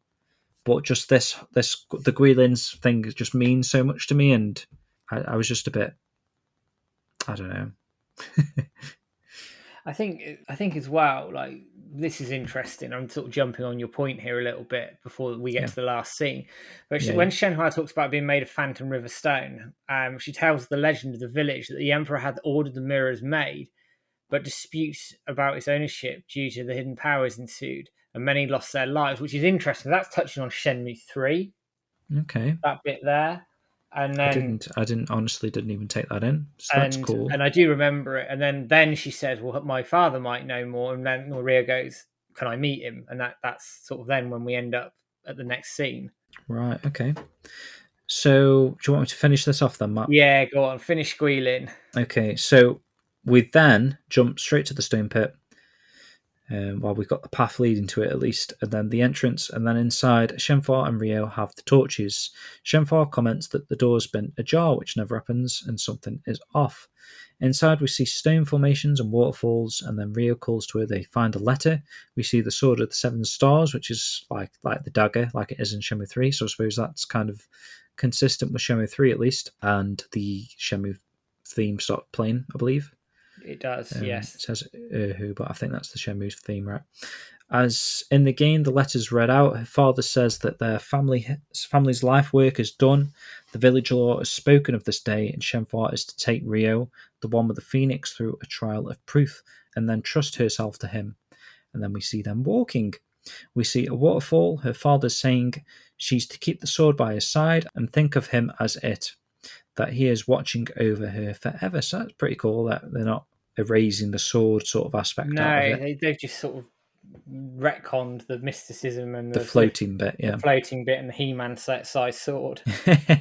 Yeah. So they get to the pillar and place the mirror into it. The light emerges and the torches are lit, kind of similar to the very first scene of the anime and the first scene of Shenmue 3, where the mirrors are up on the wall, they're all lit up, and Rio and Shenhua stand in front of them at the end of Shenmue 2 as well, of course. And we see a flashback to a WoW petals. He says Rio, and Rio responds with father. So it's keeping that theme alive there, that this is still part of Rio's journey to find the truth about his father or whatever. And then Shenhua recites the poem. We see illustrations, flashbacks to all the characters Rio's met during his journey, and it ends with a wow and some Mingzao. Outside, Rio and Shenhua are standing on the cliff, the eagle soaring past them. So there was an eagle in this as well, was there? There was, yeah. I missed that. Okay, and they look at each other and then up towards the sky with a lone star shining, the merging of the dragon and the phoenix. So, I mean, reading that, it sounds perfect. But at the time, it felt so rushed. I mean, I don't know. I mean, all of that happened in about 4 minutes, didn't it? It was... Yeah, and I think that's the biggest criticism I would have of it, is it was too fast. I mean, I will be open and transparent. I think it took you by surprise. And I know we were talking pre-stream, and I had a theory around how they were going to do this, and I thought we'd get to the end. And I remember us talking last week. I even thought they'd get to the end, you know. I just thought they felt like they were going that way. And I've said it in the past, I think it works in terms of marketed towards a Shenmue 3. People can Yeah. now go from this anime if they're interested. They know most people are probably like, oh, I fancy playing the games here. What follows on from this? Shenmue 3 follows perfectly on from this because that picks up from where this is leaving. So any listeners out there that haven't played the games, basically, if you've watched the series all the way to the end here, you could literally go pick up Shenmue 3 from Steam, go buy it for the PS4, PS5, and you're going to continue the story, basically, in Shenmue 3. Which is great. Which is amazing. I think you've openly said this. Guilin's your favourite section of the game, and in chat, I could see there was literally a divide in chat between, I think, people who could understand what had happened and obviously people who are incredibly disappointed. And I could see your disappointment. And I get it. I do get it, because I think there's a lot there. There's some of the good, some really beautiful scenes in the end of Shenmue 2 in terms of walking to the Bailu village. You've got the cave scene. You've got the talk about Rio's friends. You've got the talk about all sorts of other bits and pieces. You've got Shenhua singing. You've got Rio doing Tai Chi on the cliff top. And then you've got sort of all the talk around the stuff in the house as well. And even like the flashback with Shenhua's parents in the game, that's set in a different place. It's blatantly obvious it's not Bailu Village, but here it's left open to the imagination, which I thought was a bit odd. Well, there's a few actually. There's that one where looks like she's in Bailu Village being swung on the swing, and then there's one a little bit later where there's like the ornate Chinese sort of temple behind them, isn't there? And yeah, I think that's the one where they're naming her, actually, isn't it? They're going to name her Shenhua after the. So it's very difficult how they've done this. I think the fact they've done the whole of Shenmue 1 and 2 is mental for 13 episodes. I think they've obviously made a decision on this. If they get a season 2, it is in my mind they'll fill in all this stuff, because it is about Rio and Shenhua's relationship, and all the pre-stuff may have helped. As a game fan of Shenmue, I think we needed one more episode. Really give us those Guilin moments that we wanted. Speaking to my wife, who is a massive anime fan, interestingly, she thought it was perfectly well done, because she thought this is going to set up season 2. That is interesting, isn't it? Which, I mean, contextually, I agree with. I think if they do have the means to make a season 2, I know Jason DeMarco will speak about a little bit later in the news section. He's openly trying to request people to like kind of push for a season 2, whether or not he secretly knows deep down they've got a season 2 planned, and that's possibly why there's bits and pieces that feel like they're missing to Shenmue fans now, that they can kind of use to add a bit more story elements, a bit more stuff into the Shenmue 3 stuff that we know from the game. The story aspects of the game were kind of lacking, so perhaps they're saving a few things here that they kind of can flesh out some stuff in the Shenmue 3 portion of the anime, which then at that point you're laughing, you're kind of like, oh, okay, it all makes sense now. They've got amazing writers to save some of these scenes and stuff and kind of rejig them back into a few episodes of the start of season 2 or whatever. Could be a stroke of genius, but as it stands at the moment, on whether or not we're ever going to get a season 2, it's funny in a way, isn't it, mate? You've they're in the same place where we were 18 years ago or 19 years, whatever it is now. Yeah. Where we got to the end of Shenmue 2 in the cave, and we were never ever sure whether or not we were going to. At the time, it felt like, oh, Shenmue 3 is going to be a couple of years away. And then it wasn't, and then it keeps going on and on and on, and suddenly 15 years later they announce it. So to do the same sort of thing again with the anime, if you're an anime fan and you sat there like, oh, Shenmue season 2 of the anime is going to come out in a couple of years' time, and for all they know, it could be another 15. That could be their 15-year wait. It could. I mean, and then I don't know what my point there is. Like, if they are saving stuff for season 2, perfect. If there is a season 2, if they're into season 2, then I'm disappointed. Like I'm disappointed now that in the anime adaptation they chose to skip over stuff that I think is valuable. I mean, in Shenmue 2, okay, I feel like that Guilin segment is beautifully paced. I think it was risky for a video game actually to end on this 2-hour conversation basically, because that's what it is. It's like a 2-hour conversation, but to me at the time, that was gold. That was like, because if you're invested enough to get to that moment, you've played through like all the Shenmue 1, all the Shenmue 2 virtually. This Shen 4 character's kind of like been a mystery throughout the whole series. You keep seeing her popping up in your dreams. I'm trying to think actually if you see her at all in Shenmue 2 until you actually see her. You see her in the prologue, but I'm not sure if you see her in any. I don't think Ryo has dreams really in Shenmue 2, does he? That I'm thinking of. No, not that I remember. So seeing her in Shenmue 2, you've kind of almost forgotten about her. And it's perfect, the reintroduction of her character, because like I say, you've forgotten about her, and then suddenly it's that girl that you remember from Shenmue 1 almost. Actually, it's Shenmue 1 where you've seen her, and it's like the end of Shenmue 2 where you're actually seeing her in person, and then you go on this journey. You're asking her all these questions. You're asking about her past, her family. She asks you about your family. You see stuff in this person that flips the game on its head, really. Like I said previously, up until this point, apart from a couple of things like the Chi-Yu monster thing mentioned, Master Chen, the lights above the mirror with the smoke thing, those are the only kind of magic-y mysticism elements you see. But when you meet Shenhua, she starts lifting dandelions up with her head. She closes her eyes, dandelions go flying. The floating sword thing. She basically does all that sort of stuff. She touches Ryo and sparks go flying, and you know what I mean. There's stuff there that's like, it's just crazy to see that sort of stuff. She flips the series on its head. So that's why I love that part of Shenmue 2 so much. And I was a little bit disappointed that they just kind of brushed over it in the anime year. Yeah, I get it, and I think I would be more annoyed if we don't get a season 2, or they don't go into this stuff in season 2. In the season 2, then I think it will resonate more with me. I think the biggest thing I have with Guilin is it didn't resonate with me until I was a bit older. I never really got it until I was in my early 20s. So it's probably one of those sections of the game which I do think is very daring and very good. And I love the conversations and I love some of the scenes there. But compared to the rooftop, for me, which is like the ultimate in gaming, it doesn't bear the same feeling that it does for you. Well, would it be fair to say then the Guilin portion in the game, at least, is where fans have got the most questions about the entire story? Because everything up until that point, and even in the anime, has been answered. Like you're saying, the rooftop fight, everything that's happened prior to that point, you've got an answer for. Perhaps maybe the only thing there is the Zimming tie.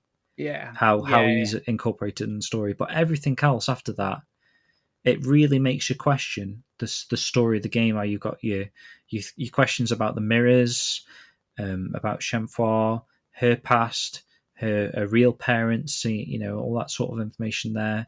I mean, so much so when we did that story episode thing that we wanted to talk about, we were bloody questioning, like, how is it possible that she's only like 16 and yet we see her in this cutscene flashback where her parents are supposed to be from like 1910 or whatever. Do you know what I mean? It's like these questions and things there that don't make sense going off the anime we've only had in the game. And I think that it's almost, I think the anime's given it a more definitive closure, hasn't it? It's left it on the prophecy, it's left it on the cave. But like all those questions that get raised all through the Guilin section, all about her powers, all around. Liu Yang, for example. From what you're saying there, the anime is more well-rounded. It ties a lot of the strings. And then moving into a season 2, it can pick up and re-add questions. The end of Shenmue 2, we had so many questions. That's why, in a sense, Shenmue 3 was so disappointing. It didn't answer so many of these questions in the story department. I mean, they went a bit mental, didn't they? I think partly because they knew they weren't going to get a third game on the Dreamcast, and they just went for it, didn't they?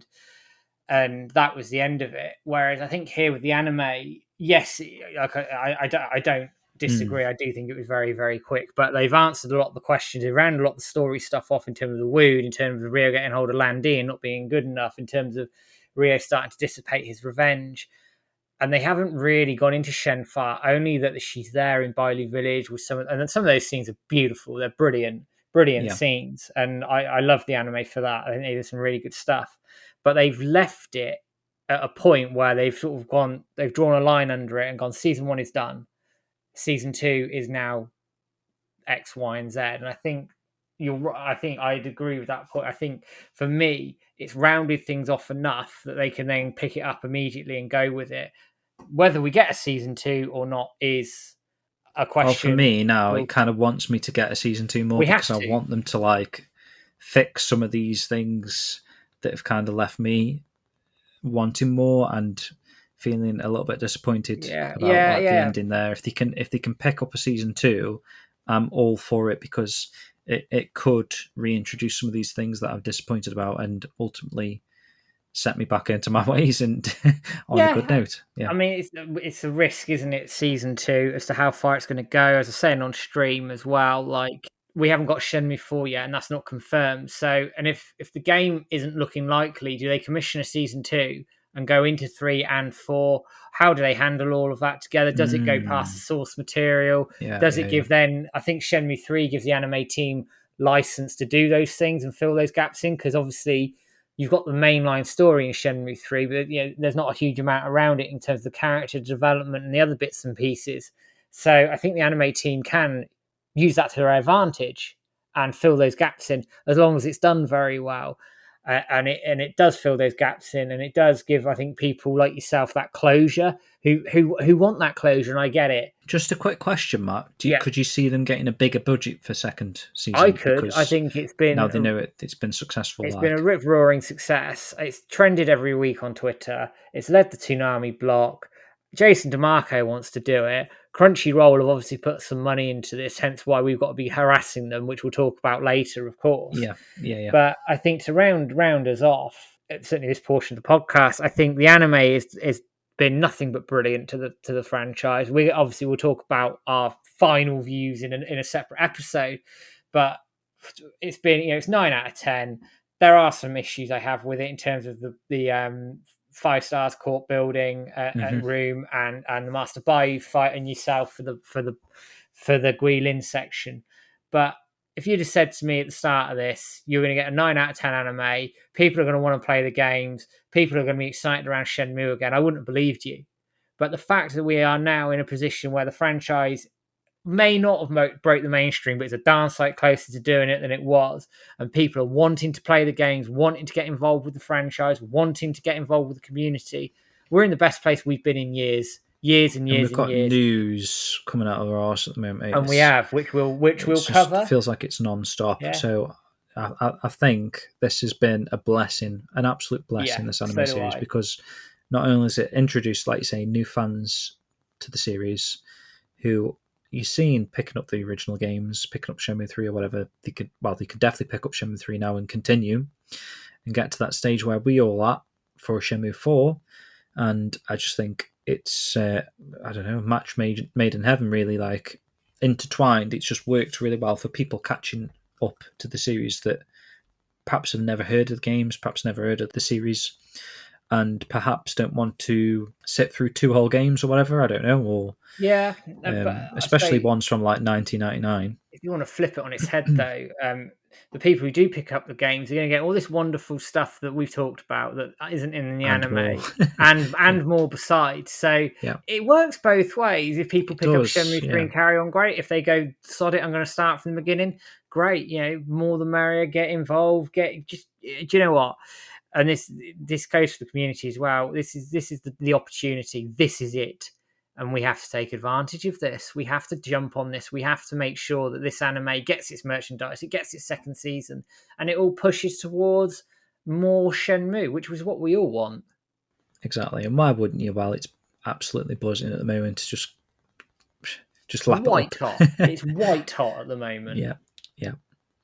Great stuff. Well, I think it's only fitting then, Matt, we wrap up our final episode discussion with the ending theme to the anime series. So this is Sympathy by Narudora, and we'll be back in a moment with some more news and other stuff. So join us in a few seconds. Told me now,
Welcome back. That was Sympathy by Narudora. Can't say it. Narudora. Okay, so Matt, seeing as though we don't have a next episode preview this week, ultimately the series has finished. So I wanted to instead quickly just speak about the series as a whole.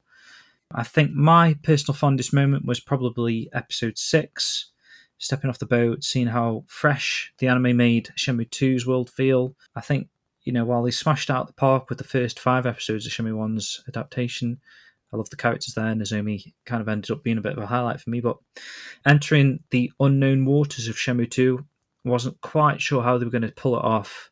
I think I was most excited for this half of the series, as it were, and I think episode 6 was probably the standout episode for myself, followed closely by episode 10, Comeback, which, apart from the last minute, the 5-star stuff that we've spoken about, I think that episode was incredible, really, and I love seeing Shenhua's father.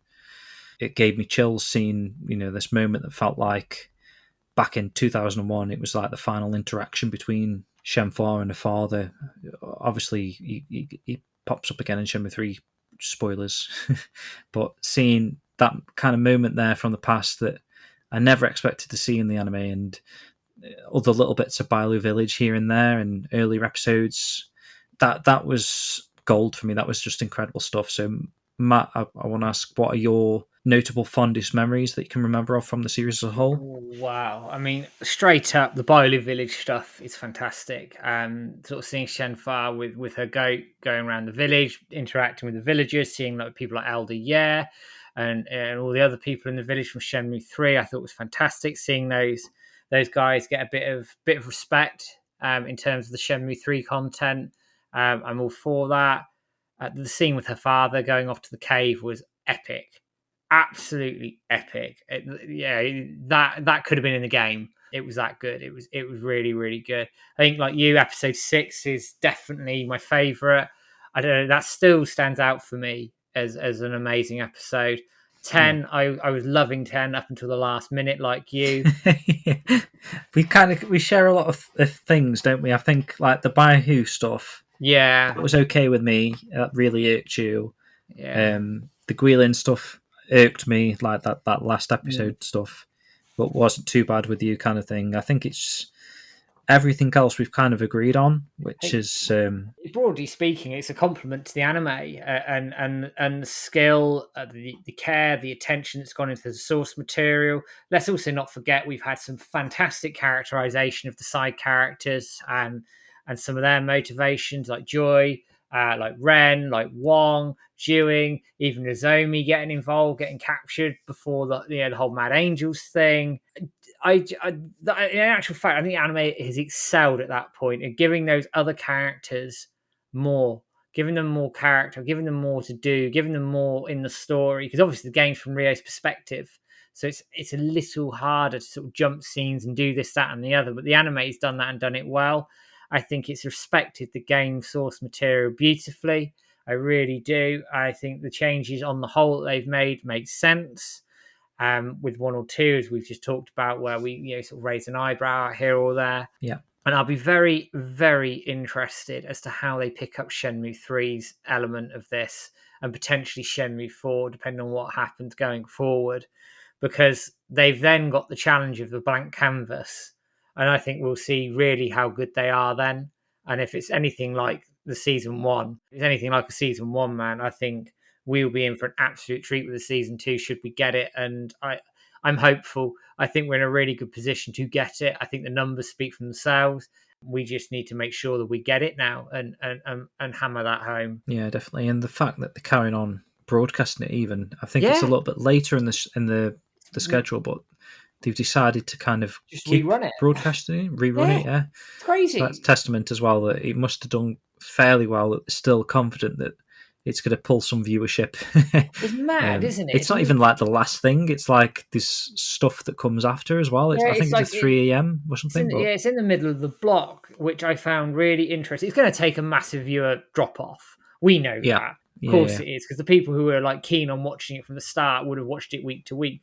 But then people who were like, oh, you know, what's this? And I might pick it up. You might, yeah. And the thing Watch is, it a second time. Yeah, or whatever. exactly. Oh, yeah, exactly. Or you can get it on Crunchyroll and watch it in binge or whatever. It speaks volumes of the confidence in the product if they're rerunning it 2 weeks after it finishes. Yeah, and the binge aspect of it is what I want to do now. I want to go away and watch it all as one complete piece, because I think that might even change a couple of my opinions.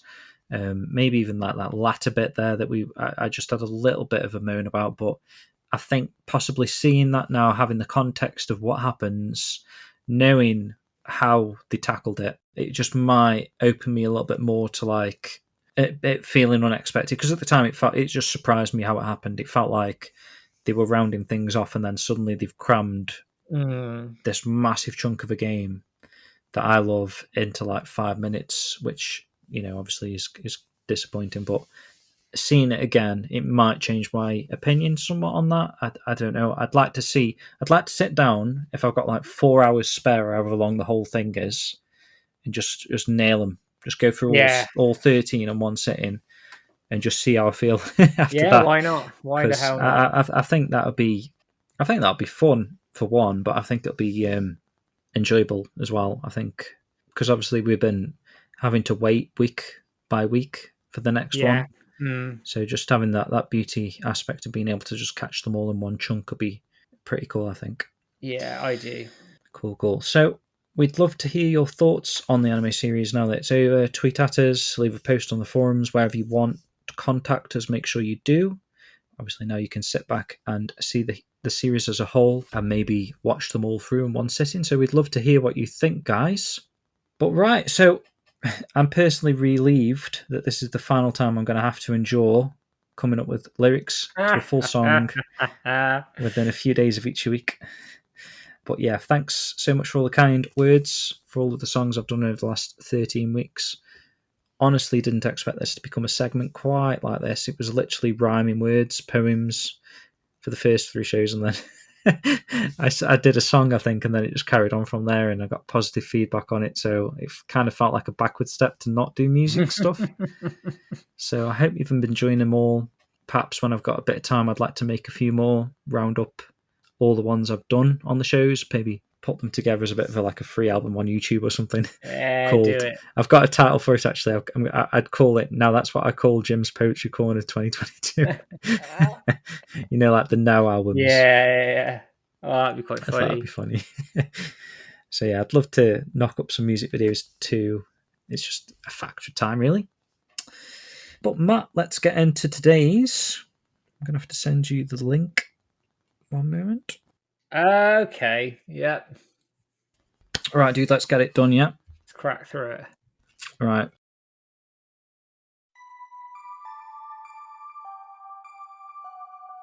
Ooh,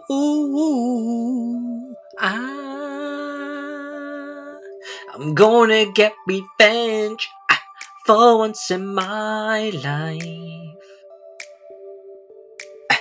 It's gonna feel real good. Gonna smash his face and gonna make him cry. As I turned up the collar on my favorite leather coat, the snow is blowing my eyes. I see the kids in the street collecting capsule treats. Who am I to be blind, pretending not to get wang a drink? The sailors disregard a broken heartbeat's bar, 'cause one man got thrown. They followed me over to Game U, you know, and I showed them where to go. That's why I want them to know I'm gonna get Landy on the mirror. I'm gonna stop the chairman. Ain't no lessons gonna be any clearer. If you wanna punch the turd in the face, take a book of Bajiquan and get revenge. Na na na na na na na na na na. Ho ho. I've been a victim of some seedy kind of stuff. It's time that I realized when he entered my home taking Phantom Riverstone. Could it be really he defending the Hazuki Dojo? His cheek was deeply scarred. He broke my father's heart. Now he haunts my dreams. We follow the pattern from Smoky Sea. Cause Greenland's the place to be. That's why I'm coming, Landy. I'm gonna get Landy on the mirror.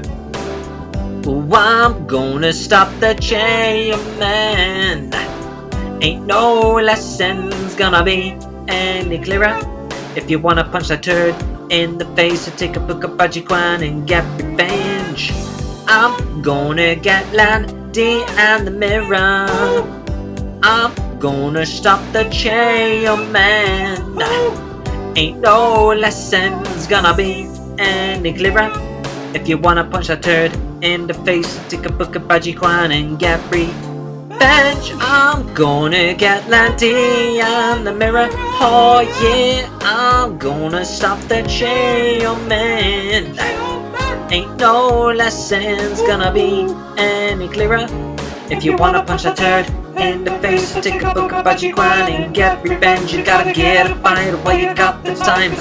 Shoeing says to polish your mind. That land, that land, that land, that land, that land, that land, that land, Landy, that land.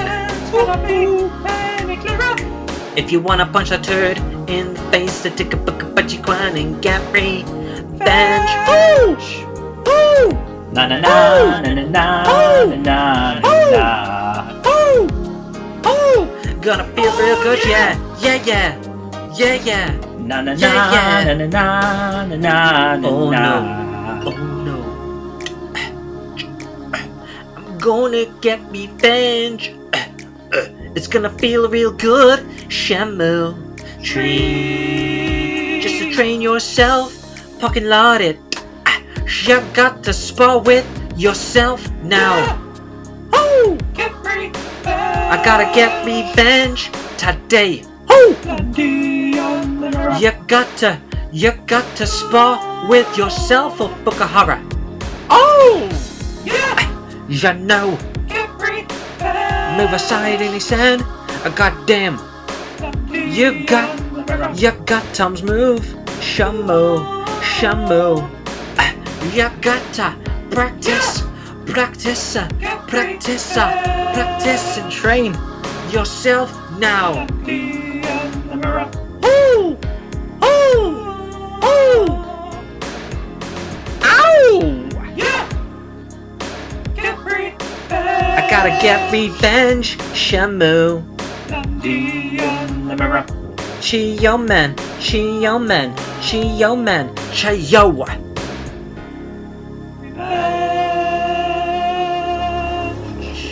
Get that revenge. Nicely done. I will. I'll go back and add the backing. By the way, I forgot to mention that. Okay, That's why I was a bit ad libby at the end. No, it's all right. You did quite well actually. It was all in sync as far as I could hear it. That's pretty cool, man. Thank you. Very well done. All of them are very good, actually. Fair play, because that must be taking I've written song lyrics when I was gigging in bands. It took fucking ages to write anything. So Christ, when Honestly, you got to write man. it on a specific topic. Yeah. Well, that's the thing. I mean, each week, spending a few days trying to come up with lyrics as well. It's tricky. That's an absolute classic. I think that's my second Michael Jackson cover because I did Thriller, if you guys remember earlier on. So going out with a bit of an epic one there. And again, rather fitting, kind of, for today. Rio getting a revenge, going after Landy as such. But Matt, season 2 of the anime, do you fancy singing a few songs? No, because I think I'd deafen people with fucking horrendous voice. I'll get my bass out, shall I? Is that what you did in your band? Was it bass? Yeah, it's bassist. So get my bass back. Have you got any music we can listen to anywhere or not? There is From some the on band YouTube bass? somewhere knocking around. Points if you can find it. Fair enough. So let's crank out the news section, Matt, because we're already coming up to quite we've been a bit of a hefty show. Long one. We've got some real good news to get through. So first up, Matt, if you want to talk us through this Jason DeMarco tweet, I think we spoke about it a little bit earlier, Yes, but it's good that people should know this, I think, moving forward, and what the plan is regarding this. This tweet is very important for a number of reasons. Number one, it's the first sort of public acknowledgement from anybody who's been involved at a sort of a corporate level with the anime, saying it's done really well. And secondly, it talks about how we can get a second season. So Jason DeMarco tweeted overnight while the anime was airing, saying, "I hope you've enjoyed season 1 of Shenmue. Obviously, there's more story to tell, and we hope to tell it. So they want to do a season 2. If you want another season, let Crunchyroll know. The show has done well, and we think it deserves a second season. No matter what happens, thanks for watching." So, one, it says to me they definitely want to do it. Number two, it begs the question, how much did Crunchyroll put into this in terms of capital or anything of the sort? And it then now feeds in for us into our tweetathons. As everybody knows, we on the 4th of every month use the hashtag Let's Get Shenmue 4 to keep the word out there that we want a 4th Shenmue game. With the anime now finishing and us wanting a second season, there will be an added hashtag to the tweetathons every month. And the hashtag will be hashtag Shenmue Anime 2. That's the number 2 at the end of it. Partly because the character count will be ridiculous. So we said hashtag Shenmue the Animation Season 2. It'd be huge. We can get anything Let's done. get Shenmue the Animation Season 2. Yeah, it'd be mad, wouldn't it? So that's what it is. Hashtag Shenmue Anime 2 on the 4th of every month. But I'm imploring everybody that if you want a second season, that you tag Crunchyroll in all your posts. Let them know. Flood the timeline with it. If you want merchandise, flood Sega's timeline because they are responsible and hold the merchandise rights. So basically, Sega and Crunchyroll. Yeah, Sega and Crunchyroll, just tag them in everything about second season for the anime and Shenmue 4, and let's get it. Let's get this second season. Let's get Shenmue 4. Okay, man. Fingers crossed we can do that. And we did it with Shenmue 3, so do it again. What's to say we can't do it again? And hopefully we're doing it in a sense with Shenmue 4 as well. So community speaks, as it were. Sticking with the anime theme, we've been given a couple of brand new Shenmue merchandise items that are crying out for your money. I think this is probably the very first piece of real Shenmue the Animation merch that we could all buy worldwide. Although it is for sale on Japan Post's website, who I believe is, say, like Japan's version of Royal Mail. They cover all of Japan with their postal service. But basically, they've made these set of Shenmue the Anime postage stamps. So there's two different sets. They both come framed in a sort of book folder, along with either a set of pins, which is like the first variation. You guys, real nice actually. The pin set is probably the way to go. It's got both mirrors. It's got forklift. It's got the Shenmue Animation logo and something else. I can't remember. There is a fifth one. I'd have to look. You've got forklift, the mirrors, the Hazuki tiger. Oh, the tiger. That'll be it then. There we go. Yeah, and the animation logo thing. There is 5 anyway. And the second set includes a hand towel instead of the pins. So depending on which you prefer there, whether you want to wipe the sweat off your face from watching a stressful 13 episodes or a banging 13 episode series of the anime there, you want to douse yourself down a bit with a hand towel, or you'd rather have the pins on your shelf, it's entirely up to you.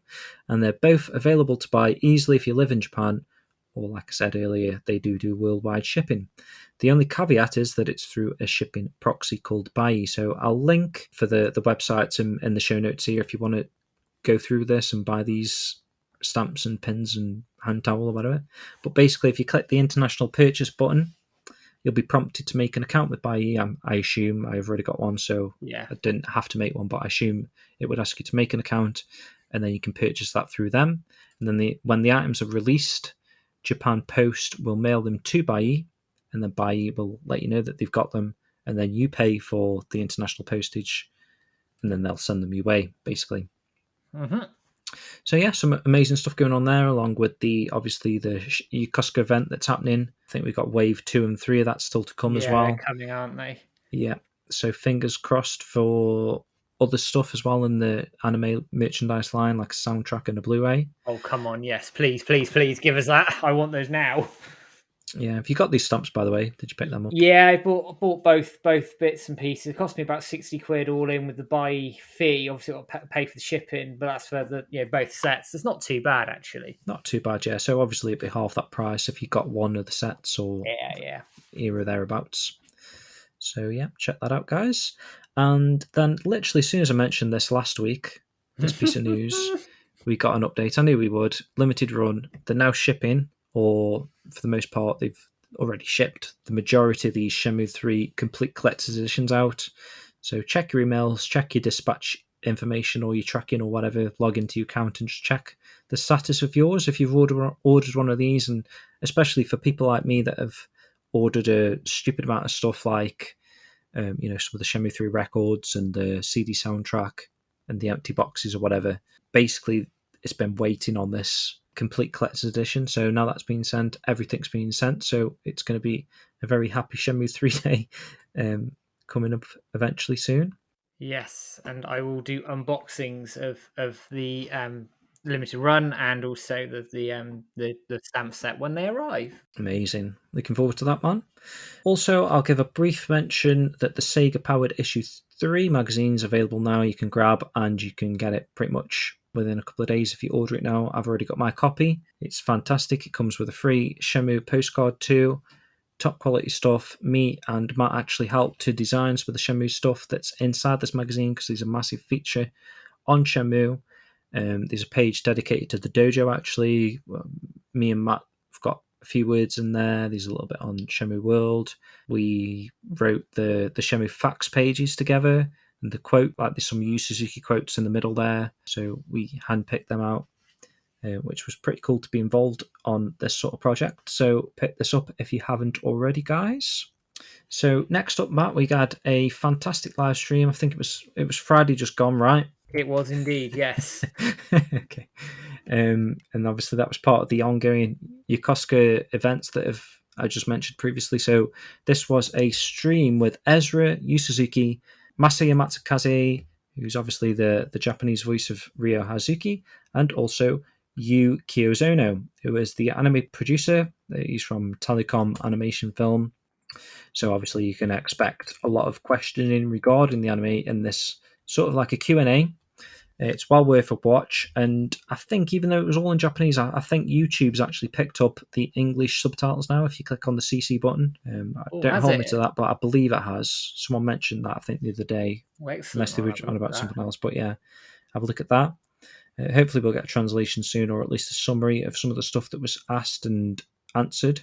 But the highlight of the stream for myself was that incredible 8 minutes of footage of Yu Suzuki and Ezra walking around Depature Street. That is insane. So they're going into shops, checking out some of the artwork that they put up on some of the shop walls, and obviously some of the merchandise items that are available to pick up down there. It's mate, honestly, it's a much watch.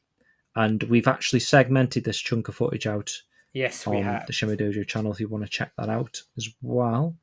And just incredible stuff. Yu Suzuki, man, he's so humble going into these shops and shaking people's hands and chatting away and whatnot. And he's, it's crazy thinking like that Shenmue 1's based on that street, and he's going into some of these places and in person and seeing that sort of stuff. It's just, I love it. I think it was a very, very good video. I think, I don't know, it just felt very Shenmue, him walking around, going into the shops, speaking to the shop owners.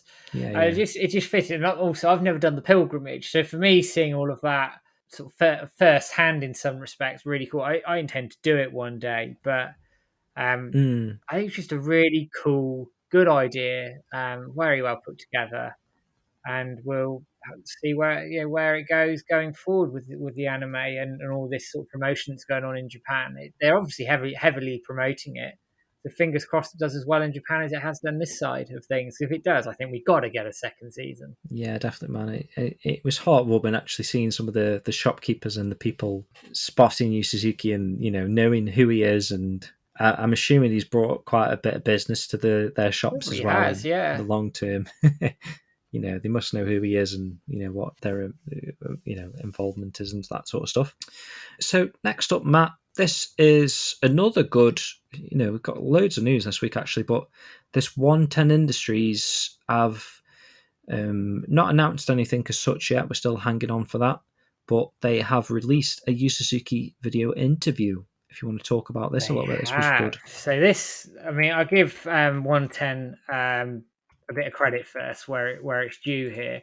They tweeted out about this on Friday and saying we're going to release the TGS video, and that is the only thing we're going to announce today. So instantly have set their stall out, which I think, considering all the stuff that's been flying around the last few weeks, I think it's welcomed by a lot of people. So kudos for that.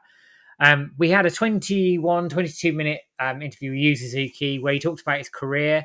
He talks about sort of his early days with 3D modeling and actually the consoles of today and the power of today. That, for example, when he was making things back in the day, everything had to be square or triangle, whereas now he can actually make circles, which I found quite interesting because obviously technology has moved on a lot. He talks about Shenmue 1. Specifically, there was a question asked about opening drawers, which I found quite funny. Wasn't it? I think he said something like some of the stuff he likes to do, he wanted to put in Shenmue, and then they asked him like, "So do you like opening drawers?" And he laughed. Yeah. So it was quite good like that. He talked about how in development they had some of their best ideas when they're out having a few drinks, which I found really quite funny. They're like half cut when they were making Shenmue, which is one of the best games ever made. So God, had they been sober. Yeah, we could just getting randomers off the street into a minivan. Oh man, this is even funnier. So Yu Suzuki was driving around and getting randomers off the street for like basically NPCs and things for Shenmue, chucking them in a minivan, mocap or something, them. wasn't it? Or taking photos of them or something. Some like dude jumps you, chucks you in a van, takes your photo, does your mocap, and chucks you back out. So yeah, it's quite funny. Good interview. The 110 stuff obviously isn't going away at the moment. That's still floating around, and at the end of the day, I think it would be very safe to say they're working with him. Why put this stuff out if they're not? It's then a case, and I think I would think anybody could draw that conclusion from all the stuff that's been going around. It's just what they're working on now, and where that takes us. But we shall see. Yeah, 100%, man. And we will be watching the 110 industry socials closely, so keep an eye out for that. If they do make an announcement, we're going to let you know ASAP. But when that is, we're not sure just yet, but keep an eye out on that front.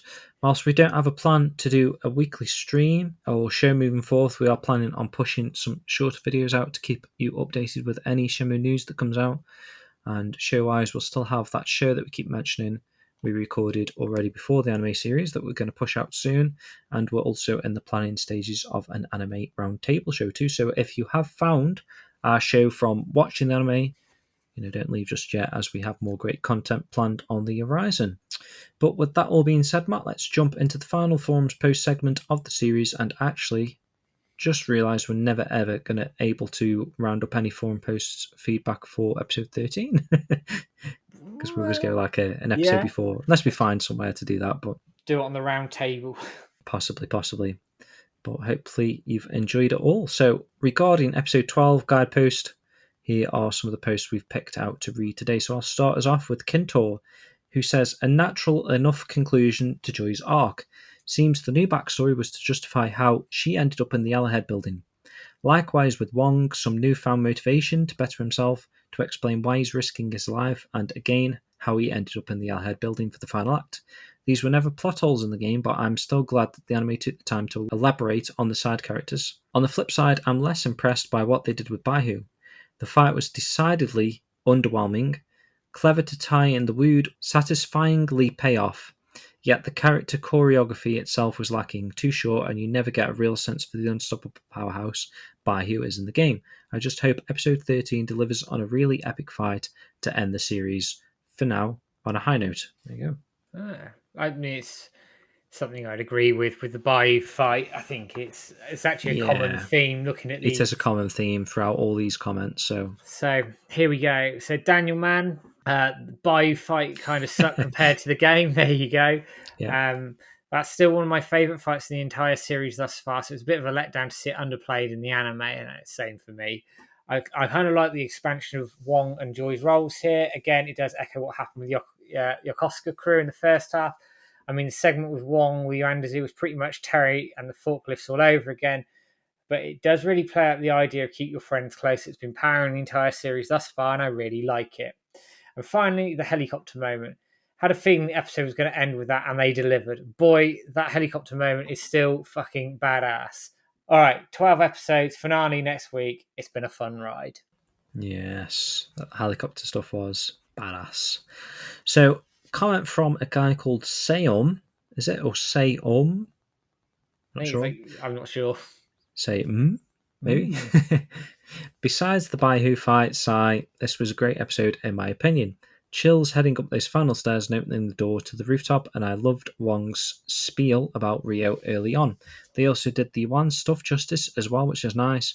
Again, Baihu was a pretty big disappointment, but it's still one of those things that has been seemingly sacrificed for more time to develop Rio's friends' backstories and interaction with each other, etc., which does make for more engaging viewing for a new viewer, I imagine. Some things will just remain perfect in the game form for us, which is fine by me. Overall, I loved this week's episode, and I can't wait to see what we get from Disc 4. Okay. Also, I agree with another commenter called X Pointed, I think. Way too many flashbacks that seemed a bit low effect editing-wise. Yeah. Possibly, I know what you mean, like just squares and a flashy image. Yeah. So the next one is Tarabat. Or Tarabt, I can't really pronounce it, but we'll get there eventually.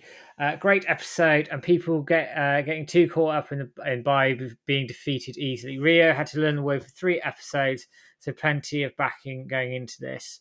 I think I said before, I think the wound was fine. I just would have liked a bit more of a fight, but anyway. Yeah. They could have added him getting hit a few times before his first wound flashback, but it was still fine. I enjoyed the comedy and I thought the episode was fantastic. It even had a plank scene from the Ghost building. Great, yeah, fine. No issues with that. All good. Yep. Next commenter is Ian387, who says that was fun, but I agree it lacked the gravity of the Yellowhead building set pieces in the games. They mixed up the finale in a similar way to what they did with the Shenmue 1 arc, but I enjoyed this one a little more. Shame about the Baihu fight, of course, as aura was so formidable that even newcomers may be confused what the fight was over so soon. I see what they were trying to do with the Wood, but I think it all comes down to budget. The landing encounter at the end was every bit as menacing as it is in the game, though, and I'm curious to see what they'll do with it in the next week. Disc 4 is my favourite piece of gaming of all time, so I also can't wait to see how that plays out in the final episode. Overall, we're just so lucky to have this anime. It's a real tribute to the games, and far better than anyone could have predicted. Here's hoping it builds the fan base for an eventual Shenmue 4. Yeah. And then finally we have Hiki, who says it's another beautiful episode. What the anime team did with Wong is beautiful, with good character development. Wong even said he hates robbing people, and that Wong really wants to change his life after meeting Rio. And I love his determination to help Rio. Like I said in the previous episode, for Wong, Rio is like his older brother now. Yeah, I can see that. Yeah, I can see that, actually. I love Joy in this episode as well. Joy, remember, has a lot of moments with Rio, and we can see how Rio has also made an impact on her life. And then Joy decides to help as well. Joy and Wong are getting expanded is one of the beautiful things about the anime. It's really emotional. I loved it. And again, it feeds into the side characters I've mentioned quite a lot. It's quite good. I agree with many people about the Rio versus Bio fight. It was a short fight, but I think I understand why the anime team did this. For me, Rio winning against Bio quickly to show that he's really improved as a martial artist and as a character, that everything he has learned has made an impact on him, and he changed with that. I say this because before winning, Rio remembered what Kai said and about the 4 wood. So to me, it's to show how much he's improved as a martial artist and a character, and he's gotten stronger. So if I think about it this way, I can accept this. Sorry, just but the fight could have been way better and a longer fight with more tension. Yeah, I see where they're going with that. Yeah. The scenes with Dolnio are nice. The scenes with Rare and Ren, and I love the fact the high five of the Geo is in the anime. Same thing about the scenes with Yuan. Some really nice scenes there. The scenes with Wong with Yuandazu was a surprise to me. I loved it, and Yuandazu again defending himself. The final scene with Rio and Landy looking at each other was a beautiful way to end the episode. The name of episode 13 is Shenmue, so I imagine we'll see something about the Shenmue tree. I noticed that Rio and Shenhua said the name of the episode together in the ending. The season will end in the cave, ? I think it's possible, but I feel the anime team will need to cut a lot of things about the Guilin part so the anime can end in the cave. Yeah, I think that's true. I agree with BCDCD, who's another forum user. I don't want to see Guilin part in a fast way. It's so gentle, calm, mysterious, and much more. And one of my favourites moments is the Shenmue series. So I hope the season ends with Rio meeting Shenmue. Maybe Rio trying to save the deer and Shenmue, or maybe ending with Shenmue saying for Rio to follow her. I don't know, something like this. I would prefer that if the season ends with Rio meeting Shenmue, the season will probably end in Guilin. Just one more episode left to end the season. Like I said in the other weeks, I will miss this time of Shenmue content every week. I have hope that we'll get an announcement of Shenmue 4 after the last episode of the anime. Overall, good episode, and I'm loving the anime. Spot on. I'd love to see what some of these people think about that Guilin thing now, because there's a couple of people in there that have been looking forward to the Guilin stuff. Reading the forums sort of on the quick, Yeah. I think that there is a very much a divide in there between yourself, people like yourself who were really up for that, and obviously it hasn't happened, and people can get it. Not get it, it's probably the wrong word. People who I think understand where it's come from, but can also see the sort of the disappointment. So yeah, it's a two-way split. Quite frankly, here it's a split decision going to the judges. Yeah. Fair enough. I think probably the people that like it really resonated with them, that Guilin section, are going to be upset, and then the people that like their game had kind of it culminated the rooftop thing and that fight, and well, not that fight, well, the Donu fight, okay, and like all that sort of stuff was like a very satisfying point at that thing, and then just getting to the end of the game at that point was like an added bonus. But but yeah, I mean, I'd love to see what people's opinions are. I'm gonna have to check out the forums after we finish the show, after we wrap this up, and like I say, if you sit back and just watch the series as a whole, perhaps in the broad scheme of things, it does work fine, and we're kind of just getting worked up a little bit over nothing in a sense. I don't know. No, I don't think it's over nothing. I think this is where actually sort of the difference between the guys like us who've grown up with the games and maybe people who are anime fans coming into this new. Yeah, I think that's where the split is and could be. And I think the beauty of it is the anime is an adaptation of the Shenmue story. Both are canon, both are good, and both I think resonate with the community. And the fact that we've got two mediums that do this just speaks testament to the franchise and the story. So long may it continue. Very good stuff, man. And I think actually testament to the fact that for all those people out there that have said like there's no story in Shenmue, it's just just waiting around and all that sort of stuff. And then these, now they've had 13 half-an-hour episodes and we're complaining that they've skipped this, they've sped through this. I just think that's testament to the story that was actually in those first two games. And they've done a great job. Don't get me wrong, they've done a great job. I would give the anime as a whole, if I had to, a solid 9 out of 10. As would I. 9 out of 10. It's much better than I ever expected it to be. So any qualms is just probably sheer nitpicking, and just because we're so diehard as fans that we can see things that could have been better. I suppose I don't know. All the games are just perfect to us, and anything less than that is a disappointment. So the anime have come almost close to perfection, but missed in a couple of departments. But then they kind of made up in other departments as well. So on a whole, I think 9 out of 10 is a fair enough assessment. So that kind of wraps up this little mini-series. Obviously, we're still going to do podcasts and shows, Matt, but in terms of like this weekly content, there's 13 episodes of the anime that we've covered here. This is kind of an end, which is kind of sad in a sense. It's sad. It's been a fun ride. It's been great fun watching the anime every week. It's been a bugger avoiding spoilers every week on everything. True, yeah. I imagine season 2, should we get it? I imagine we'll do something very, very similar. But for now, I think James and I are going to take ourselves a well-earned rest in anticipation for hopefully Shenmue 4 in the not too distant future. And hopefully season 2 of the anime. But the content will keep coming. We'll still be around, but we're going to take ourselves a well-earned rest first. That makes a lot of sense, doesn't it? So, it does. Good stuff, Matt. So yeah, thanks everyone again for joining us weekly. Almost, it's been insane. Joining us on the streams, joining us for the shows, the premiere at the shows. Maybe you've been joining us on Radio Sega or downloading the shows each week on your podcast catcher. I just want to thank you all again. It's been an amazing ride, and we hope that we're going to see you again soon. Keep subscribed to whatever you're watching this on or listening to us on. Stay subscribed. There's way more content and Shenmue stuff on its way, I'm sure. So we're going to end the show off with Departure on a New Journey. Quite a fitting title, actually, from where we are now. We're heading into a new era of Shenmue, whether that be Shenmue 4 or Season 2 of the anime. And this is a piece of music taken from Shenmue 1's OST, and you can also find it on the Shenmue 1 and 2 sound collection. So enjoy this piece of music and take care, everyone. We'll see you again soon. See you soon, guys.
Ah, look at the time.